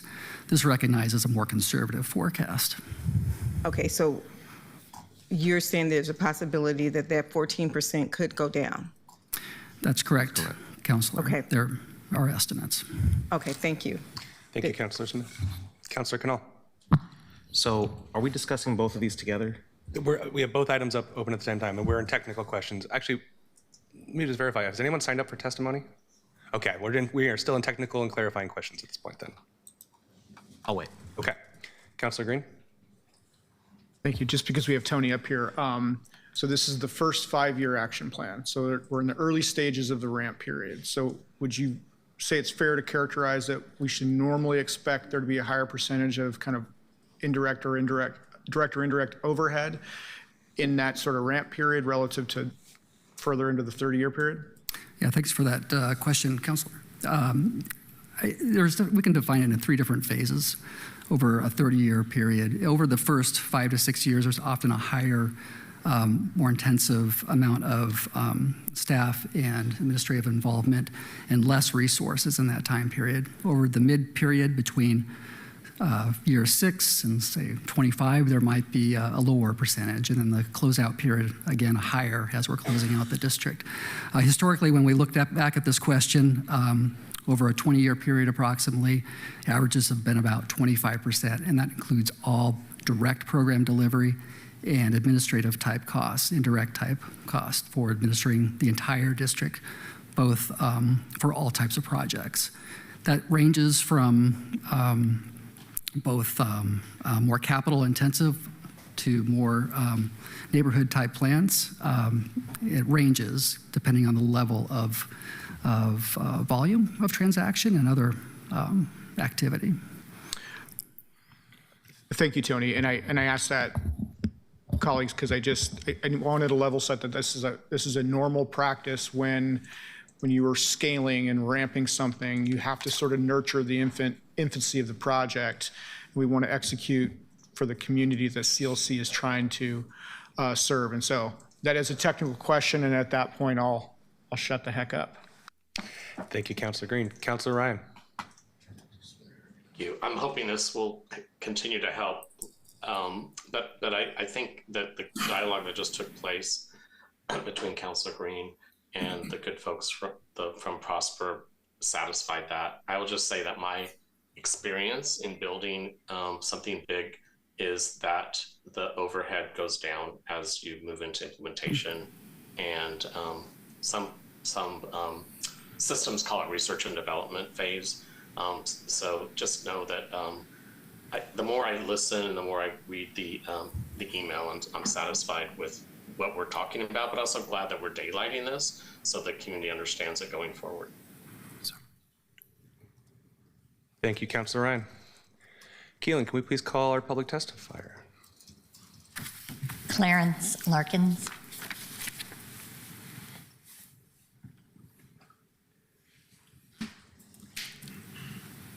Clarence Larkins. Okay. Okay. Moving into council discussion, Councilor Canal. I'm sorry. Oh, Councilor Avalos. All right, whoops. There we go. Ooh, that's bright. Okay, yeah, thank you. First, I'll just comment on what was just discussed by my colleagues. I think that it is important that we remember, and as people are saying, but just to reemphasize, that there's a lot of work that needs to happen when you're starting up these TIF districts. And, you know, we had lots of discussions actually with Prosper back in the day about the fact that we needed more resources because it takes a lot to organize community, and just there's so many little pieces to that is what those admin costs go towards. And I just sounds like everybody seems to understand that, but I just want to re-emphasize that because it's really important that we continue to support funding for those activities. It's not just some nebulous admin bucket. Like, it actually means engagement, and it means all of these other factors that when you're standing up a new community-led TIF district, that is critical that we have dollars for that. So, you know, I know that admin overhead kind of has a bit of a negative connotation, and it has earned that connotation in some ways. But for this one, I hope we keep a little bit of nuance and perspective on that front. I also just want to acknowledge how significant this moment is for the Cully community and congratulate them for their work. Before joining council, I was Idia Verde and had the privilege of working alongside many of the community leaders who fought for years, literally years, I'm talking like 6-7 years in the making, to make this TIF district a reality. And it didn't happen overnight. The Cully community organized and advocated and worked really, really hard to ensure that if a TIF district was created in their neighborhood, it would truly reflect a community-led vision. And through that process, the neighbors came together and rewrote the TIF charter entirely to ensure that community voices would be centered in how investments are guided and how decisions are made. And so I want to also note that the work done in Cully doesn't just impact one neighborhood, because that model came out, the model that came out of this effort helped inform how we're approaching the East Portland TIF districts as well. And in many ways, the Cully community helped set the standard for what community-led economic development can look like in our city. So I really just want to congratulate the many community leaders and organizations and residents who stayed committed through many years to this work. To get to this point, it was grueling. I know those in the audience who remember those Thursday TIF meetings. I dreaded them because they were a lot. But I think what was helpful was that we really worked through some community conflicts. We kind of worked to build trust and relationships, and that's what I want to see out of the East Portland TIF district. So that's why I'm keeping a very close eye on Cully to make sure that that progress and the implementation of that vision does come to fruition and can be replicated in East Portland, because we deserve community-led economic development. And so I just have a general question, if you'll entertain it. I'm not sure. Let's see who's at the dais. I don't see anyone at the testimony table, but I guess I just wanted to have an open-ended question of, were there any lessons from this Cully experience that you think the city should carry forward as we implement other community-led TIF districts? Just kind of want to get a quick summary of what you think is important that you learned from this, that me and the other District 1 councilors can bring with us as we are engaging on the East Portland TIFs. Thank you. Well, thank you for that question, Councilor. I'm joined by Amy Nagy as well as Shabri Vickers, who can illuminate and address that question directly. Thank you so much, Councilor Avalos. For the record, I'm Shabri Vickers, Director of Equity Policy and Communications at Prosper Portland. And I just want to lift up our two co-chairs for Cully, who are actually here with us in chambers, Jorge and Ginger, who continue to ask really great questions, including that of admin costs, to better determine what it actually means. And when I think about the shift of TIF in our city and what that looks like, the co-creation model, to your point, Councilor Avalos, this support is exactly what folks are asking for. And so hopefully the memo really did a good job of breaking down what that looks like, so that folks understand that continued community engagement, especially in the early years, is so important, so that we get to set actual values alongside what community has specifically asked us for. Sometimes that means returning additional memos, getting more insight, research, and development that folks might ask for. And so we have been excited about the work we've done next to Jorge and Ginger, who are here as well. Amy, any other lessons? Good afternoon, Council. My name is Amy Nagy. I'm Interim Director for Development and Investment at Prosper Portland. Thank you for your time and consideration of this. I would just add a few things in terms of the process and engaging, particularly with the CLC. A couple of things that have been highlighted today, in particular, taking our time, making sure that everybody is understanding of the proposed process, and each step of those is really important. I think taking the time to do relationship building within the CLC, as well as the capacity building that was offered, and so that we have fantastic co-chairs like Jorge and Ginger that can continue the work and actually have ownership over the work. And then this will continue through implementation as well. They will continue to play a really prominent role in supporting not only the engagement, making sure folks know about the resources that are available, as well as being the oversight. And I don't know if Leslie, I know you're online as well, if there's anything you want to represent from the PHB side as well. Good afternoon, Leslie Goodlow. Hope everyone is well. I'm zooming in from Philadelphia. I think a couple things I'd like to add is just the responding to community feedback and community participation.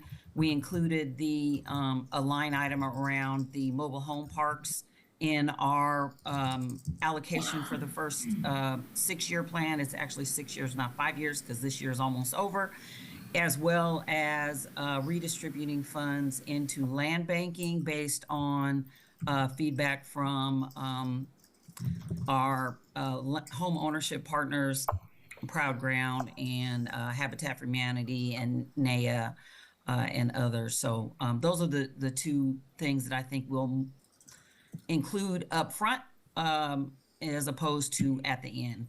Thank you. Thank you. Those are very important lessons, and I'm really actually elated to hear those two particular things being added, because those are Cully problems. I don't know how to explain it. They are Cully specific problems, if you will. And so that to me sounds that this action plan is being responsive to what community has been talking about for many years on those two issues. And to see that that's included is great. I think my final note on that, again, trying to prepare for what the East Portland TIF districts are going to look like.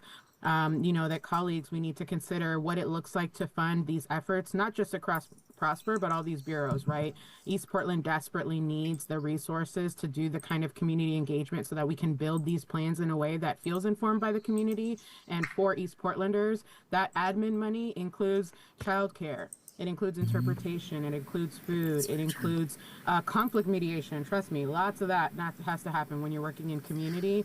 And having consultants and experts to guide community through difficult problems. And so I just want to reemphasize how important it is, especially as I'm going to be coming to the dais and making sure that you all are supporting and funding those efforts for us in East Portland. Thank you all for your time. I'm looking forward to supporting this. Thank you, Councilor Avalos. Councilor Pertle-Guinea. Thank you, Council President. I am so excited for Cully and for all of the communities that are going to be able to use this model moving forward, that we have a different way of doing TIF in Portland. And frankly, what I see in the Cully plan is exactly what TIF should look like, to make sure that we are doing work grounded in community to support the creation of wealth in that community, while also ensuring that that wealth goes to the people who are already a part of the community.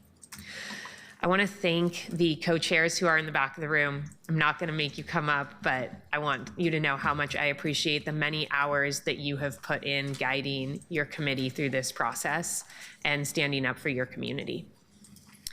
I have a couple of questions. There was a note in the plan about needed community outreach, but there wasn't any specificity about what that would look like, when that would happen. And I am wondering if there is a plan or some sort of commitment made beyond just this is something we want, to ensure that that continued community outreach is part of the Cully process moving forward. Thank you for the question. I'm happy to answer some of that. So we will continue to convene the CLC, as we talked about, every other month. Within that, the CLC members, as well as the co-chairs, they have their own networks, so they will be continuing to share their information. We will do that through social media, as well as our websites. We also have community liaisons that are on the ground within the district that are there every day, meeting with businesses and property owners, doing that work and holding those conversations. So they will also be providing feedback to both Prosper, PHB staff, as well as the CLCs. Okay, so that community outreach is through the existing channels. That wasn't a reference to additional community outreach. Well, I will say the community liaisons, as they hear about new things, if we understand that a new open house should occur or something that is related to any different efforts, then they have the opportunity to do that. And so these liaisons who are kind of third-party neutral and who are, as Amy mentioned, in community, are folks that the community will see and work with on a regular basis. And so if something new comes up, we want to be able to honor that request and be able to engage, especially if any new technical items are requested, maps, things like that, that may come from community discussion. Great, thank you. And then on those new things that may come up, I know that the CLC will continue to meet and will move into an oversight body role. If decisions are needed about new requests, if decisions are needed about changes in funding levels that come in over this 5-year period as we move into the next 5-year plan. What will the functional ability of the CLC to really determine where we head be? Will they be able to drive any changes that come forward, or will those be staff driven with CLC oversight? Go ahead. So our CLC members engage with us in multiple ways, especially as revenues shift or if they change. First would be in our CBC, our Community Budget Committee, which Prosper maintains and keeps. It's an extremely important body for us to ensure that any of the shifts and changes, all the budget conversations, questions you all ask us, we take back to our CBC. Our TIF committee members and CLC members serve on that CBC as well, so they get to hear on an annual basis what that looks like and if there are shifts and changes, separate from the actual CLC leadership committee meetings that they would be holding while with the TIF groups as well. So there are multiple ways that they can hear about changes and can voice their concern. Our CBC, as you all know, will submit their own separate letter to council to indicate if they are in agreement with us or if there's something that they wish to shift. The same thing with our CLC. It's actually written into the TIF plan through our governance model. It literally speaks about if you have a disagreement with staff, kind of what that process looks like and how you can walk through, both in engaging with our board directly, obviously our executive director, and then you all as council in addition. So it's written into the plan and a part of our governance model throughout the action plan and throughout CLCs as they continue to develop. Thank you. I hope that as we move forward in this district in particular, decisions continue to be community driven, and that it's not just an opportunity to react or to provide feedback, but that it is community driven work. I want to just note that it stood out to me that we're able in this first plan to help about 25% of the small businesses within Cully. But on the homeownership piece, and I agree with my colleague, I was thrilled to see housing funding going to support the mobile home parks in Cully, which are an important piece in our naturally occurring affordable housing portfolio. Funding going to homeownership as well as land banking. But I noticed that in this first iteration, we're only able to help 25 to, I think it was 50 residents become homeowners. And because stability is an important part of what we do with our resources in a TIF district, ensuring that families who live in Cully can continue to afford to stay in Cully even as the neighborhood changes, and to take advantage of and truly benefit from the changes in their neighborhood and the increased investment in their neighborhood. I hope that in future plans that number is able to increase. I know that that's ultimately a CLC decision, and I think it's an important piece of making sure that we have stability. Well, we have Leslie Goodlow here online who can speak to that. Thank you for the question, Councilor. Leslie Goodlow, Portland Housing Bureau. We initially allocated about $7 million to home ownership, as that was the top priority for the CLC. But as we moved through the action plan process and we added in the land banking, we shifted dollars from from home ownership directly into the land banking for permanent affordability at a later time.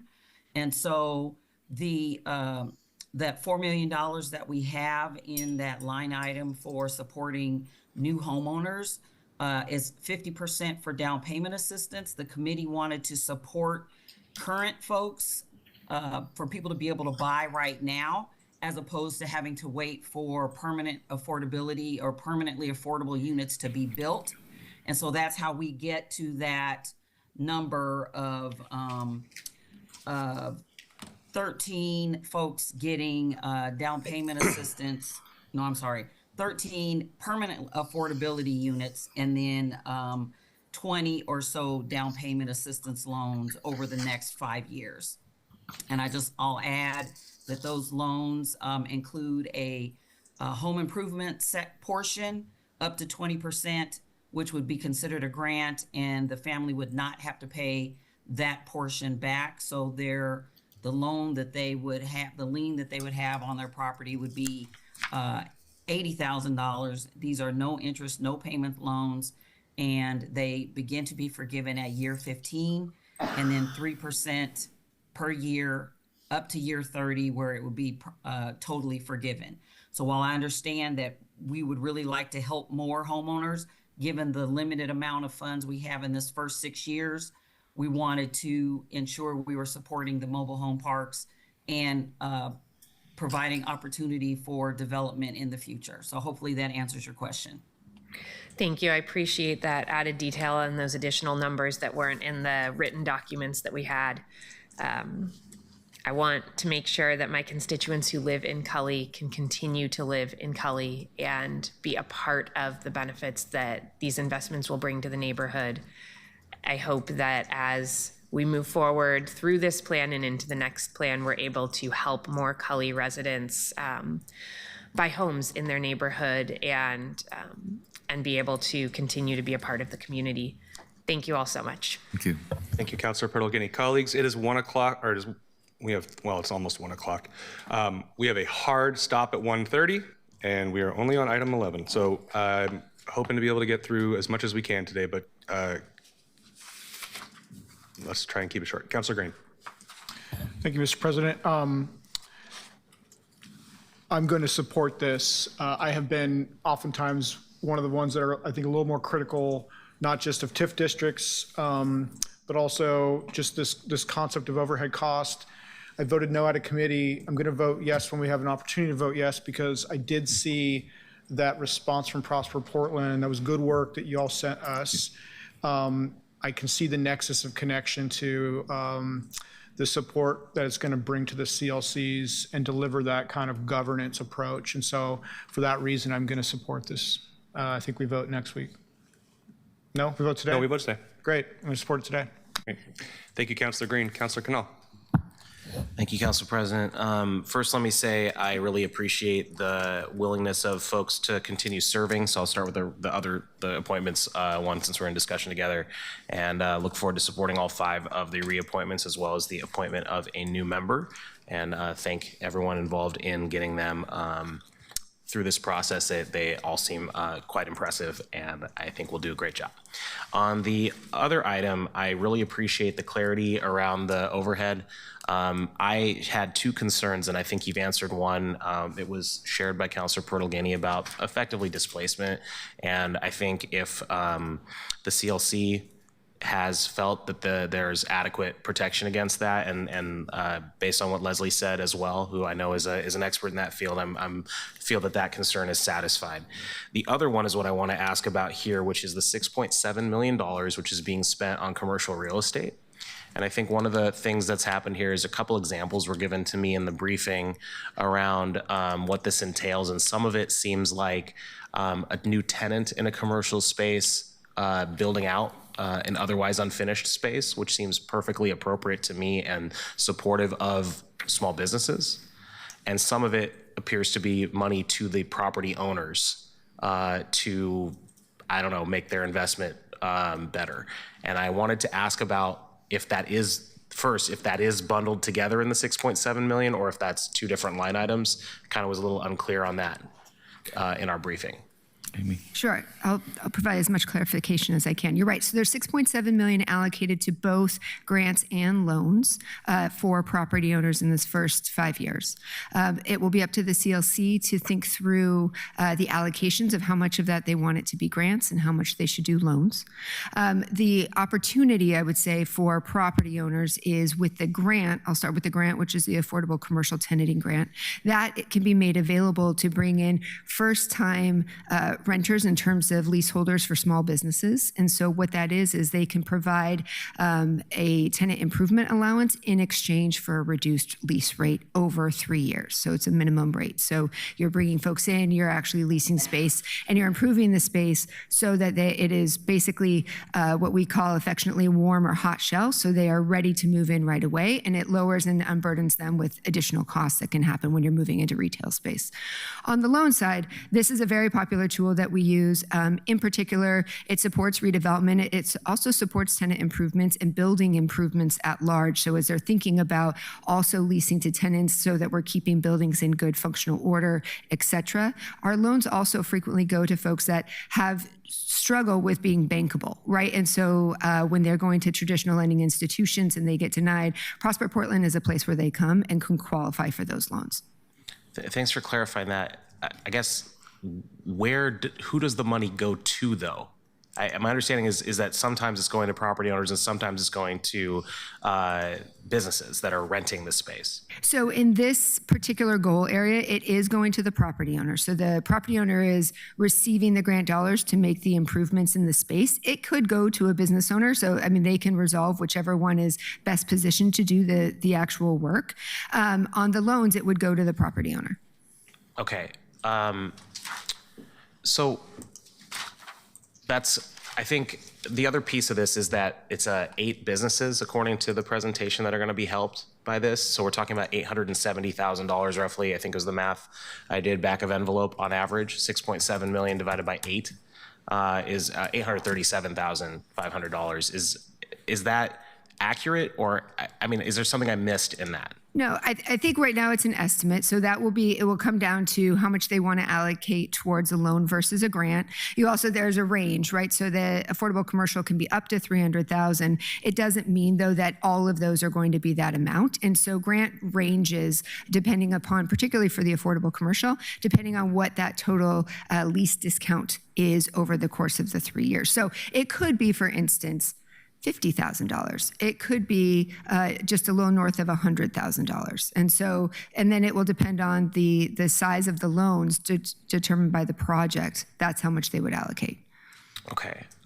This is kind of, I think, part of my broader concern about the use of city dollars to subsidize commercial real estate and then the use of commercial real estate as the primary indicator of the health of our economy at the city. And so there's a context to this comment.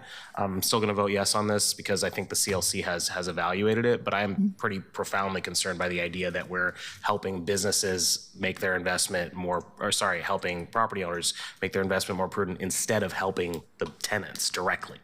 And so my ask for the 6 people we're about to appoint and then to the committee is to look at how to help the people that need it, which in my view more are the tenants. And so that's a concern I have here. $837,000 on average seems like a pretty, that lets you know who it's going to. So that's my concern, and I'll leave it there.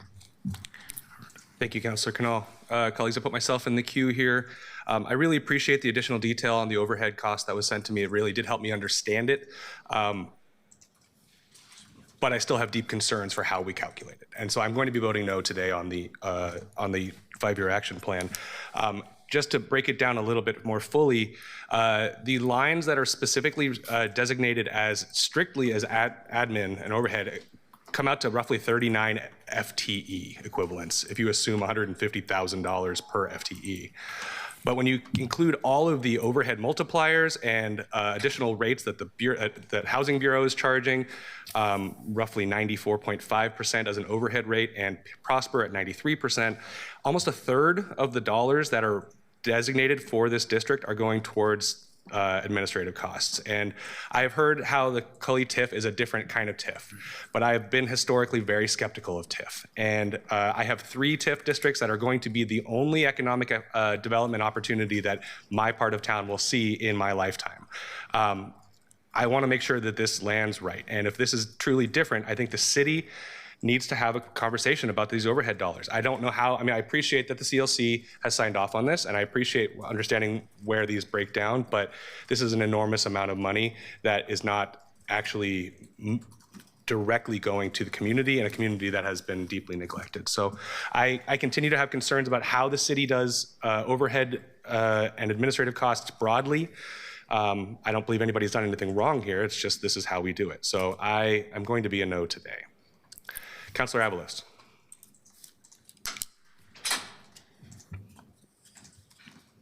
I just want to say I completely understand where you're coming from, Councilor Dunphy, particularly because, as Prosper knows, I have told them before, it has been a struggle for me to see that not enough of the admin costs, in my view, went to the staffing that we needed. And, you know, again, this is not a surprise to them. We've talked about this over the years. So you're right that we do need to talk about admin and how it's distributed across the, you know, who receives it. I think there's a worthy discussion there. I am still going to vote for this. I do still think that there's value in it.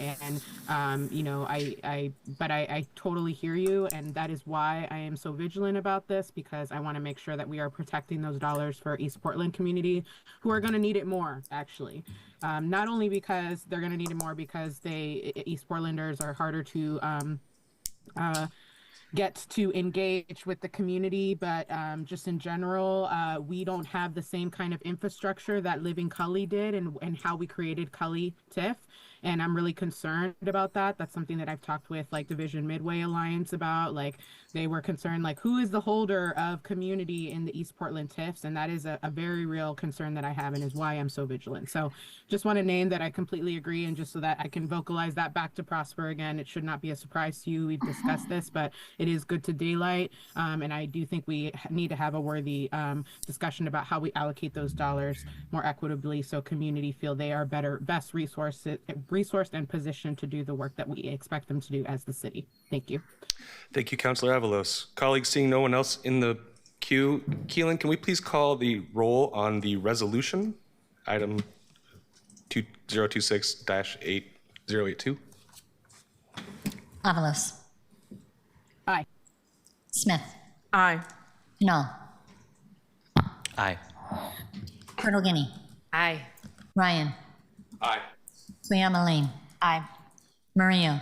Aye. Novick. Aye. Clark. Aye. Green. Aye. Zimmerman. Absent. Dunphy. No. The resolution is adopted with 10 yes votes, 1 no vote, and 1 absent. Can we please call the roll on the report? Does that require a motion? We will need a motion to accept the report. So moved. A second? I'll second it. Okay. Really? Moved by Councilor Purtle-Guinea, seconded by Council President Dunphy. Okay. Please. Is that correct? That sounds good. Okay. Avalos. Aye. Smith. Aye. Null. Aye. Purtle-Guinea. Aye. Ryan. Aye. Cleamaline. Aye. Murillo. Aye. Novick. Aye. Clark. Aye. Green. Aye. Zimmerman. Aye. Dunphy. Aye. The report is accepted with 12 yes votes. Thank you all. Can we please call item number 13?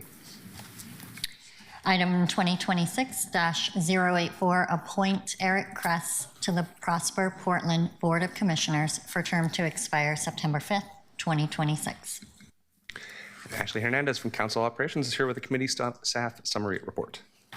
For the record, I'm Ashley Hernandez, and I serve as a staff for the Arts and Economy Committee. The report before you, document number 2026-084, was heard at the Arts and Economy Committee on February 26, 2026, where it was moved to full council with a recommendation to be adopted. The report requests the appointment of Eric Kress to the Prosper Portland Board of Commissioners to serve for six-month term from March 11, 2026 to September 5th, 2026. The full impact statements included was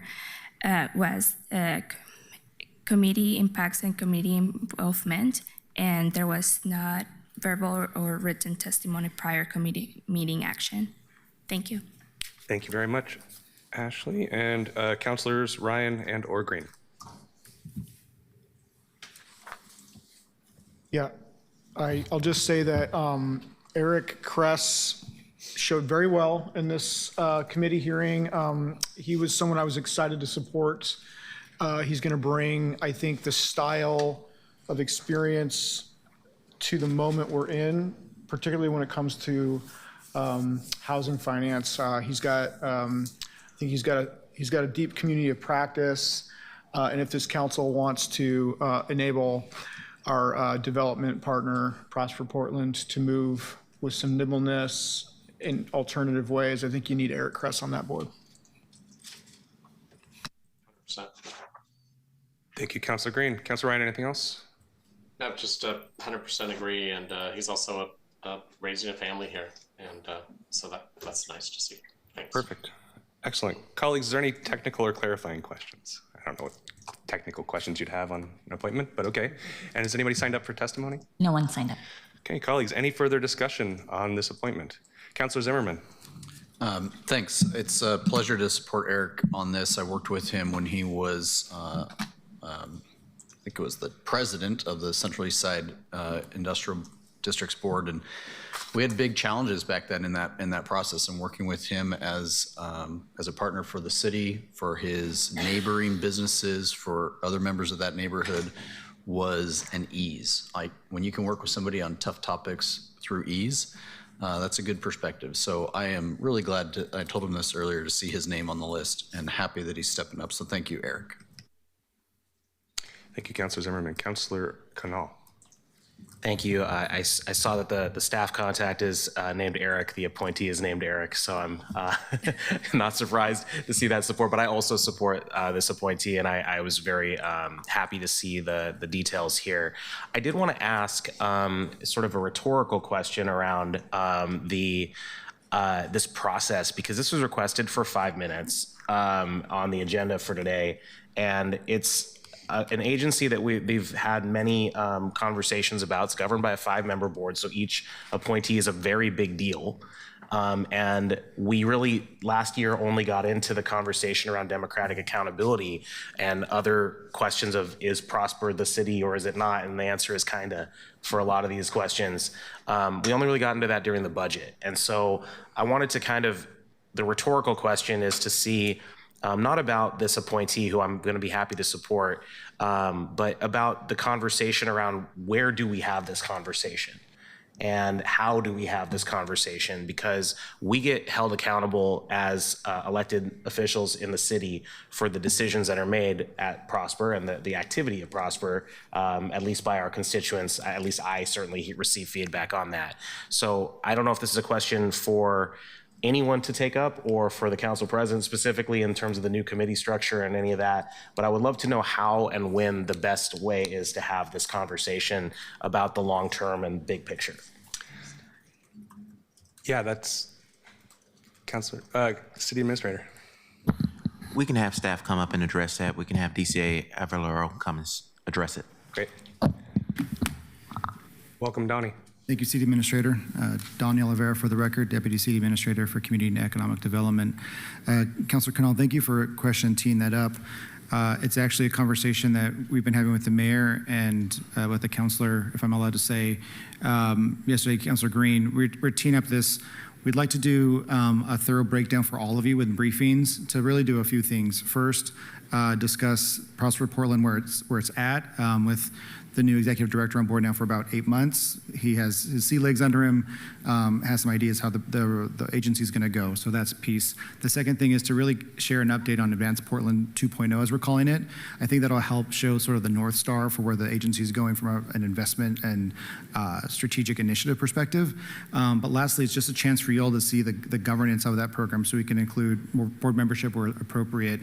The bottom line is the mayor's encouraged us to do that. So we're going to be setting those up with your offices so we can start to have those briefings. So when that conversation comes up, and not to put them on the spot again, but Chair and Vice Chair of the new City Life Committee have been open about having the conversation about the broader economic development of our city, including obviously the governance of Prosper. So I think the answer to your question is absolutely, we're doing that in 26, and look forward to having those conversations with you in briefings and then in the public setting of committee.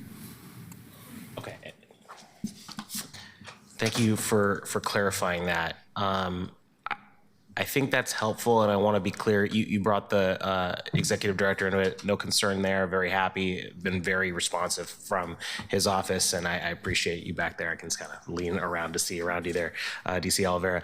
But my question is less about that side of it and more about the way in which we have, because what ends up happening in a lot of these circumstances is the first time you hear about it is in this room. Mm-hmm.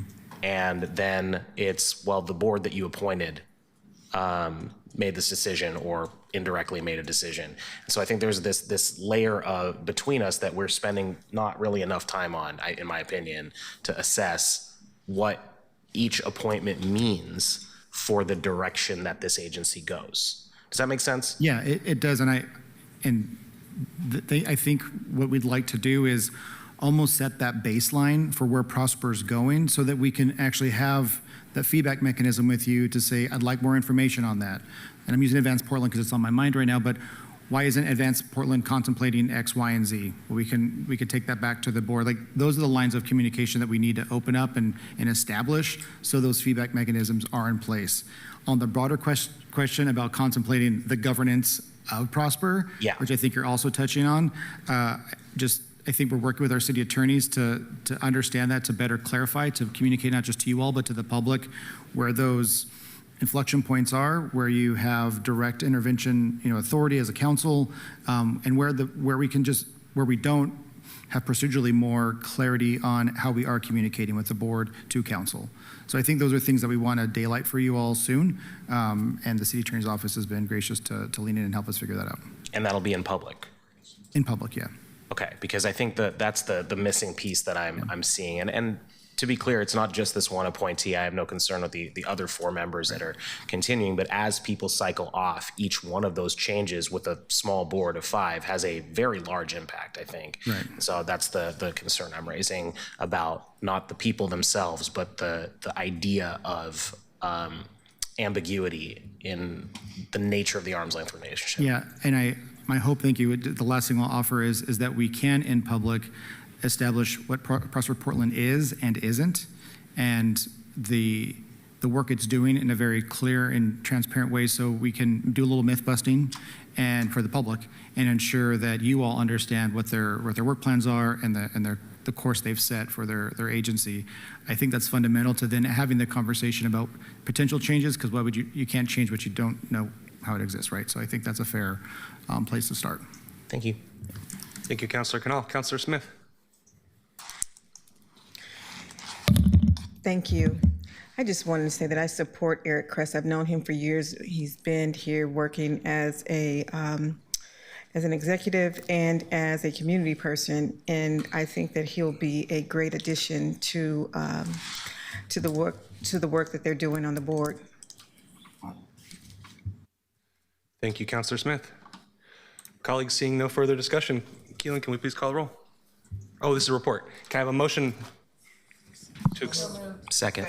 I'm going to say that was Green, and I don't know who was second over here. Councilor Smith. Avalos. Aye. Smith. Aye. Canal. Thanks for stepping up. Aye. Purtle-Guinea. Aye. Ryan. Aye. Guayama-Lane. Aye. Murillo. Aye. Novick. Aye. Clark. Aye. Green. Aye. Zimmerman. Aye. Dunphy. Aye. The report is accepted with 12 yes votes. Colleagues, we have 12 minutes left on our agenda and 2 items left. Councilor Novick, would you prefer to roll your item over, or would you prefer to start introducing it, and we will move it to a second or to a continuance of the first reading? Actually, I'm going to pose that question to my Chief of Staff, Spencer Knowles, because he asked his unborn child to postpone being born until today so that he could give this presentation. Okay. So, Spencer, would you like to try to rush through this initial presentation today, or do you rather postpone it? Come on, Spencer, let's do it. Says postpone. Postpone? All right. Okay. Colleagues, we will move the 2 remaining items to the following agenda happening on the 18th. And with that, we are adjourned. Point of order. Why Councilor is it the Avalos? 2 remaining? Sorry? Why is it the 2 remaining? We can't do the last item? I thought it was just the item 13, not item 14. We would need to take it out of order. We would need a vote to retake the order of this. So moved. Second. Okay. There was a motion to reorder the agenda and move item 15 to the front of the pending agenda item. And a second. Can we please have a vote on reordering the agenda? Point of information, are you saying so that we can do it right now, or are you saying for the next meeting that it will be before the next one? I'm asking that we just take this vote now. There's no vote on item 14 or 15 today. Given that, I'm going to withdraw. I thought this was a vote today item. Sorry. They are both first I think readings. Okay. Yep. But we can't do a first reading of the first one, so that way it doesn't have to go through another week for the item 15. If we want to rush through, we will require a roll call vote to reorder the agenda in order to hear the first reading of this. I withdrew the motion. I see. And Councilor Canal has withdrawn. Okay, that's fine. Okay, we will move these two items to the agenda on the 18th. And with that, we are adjourned.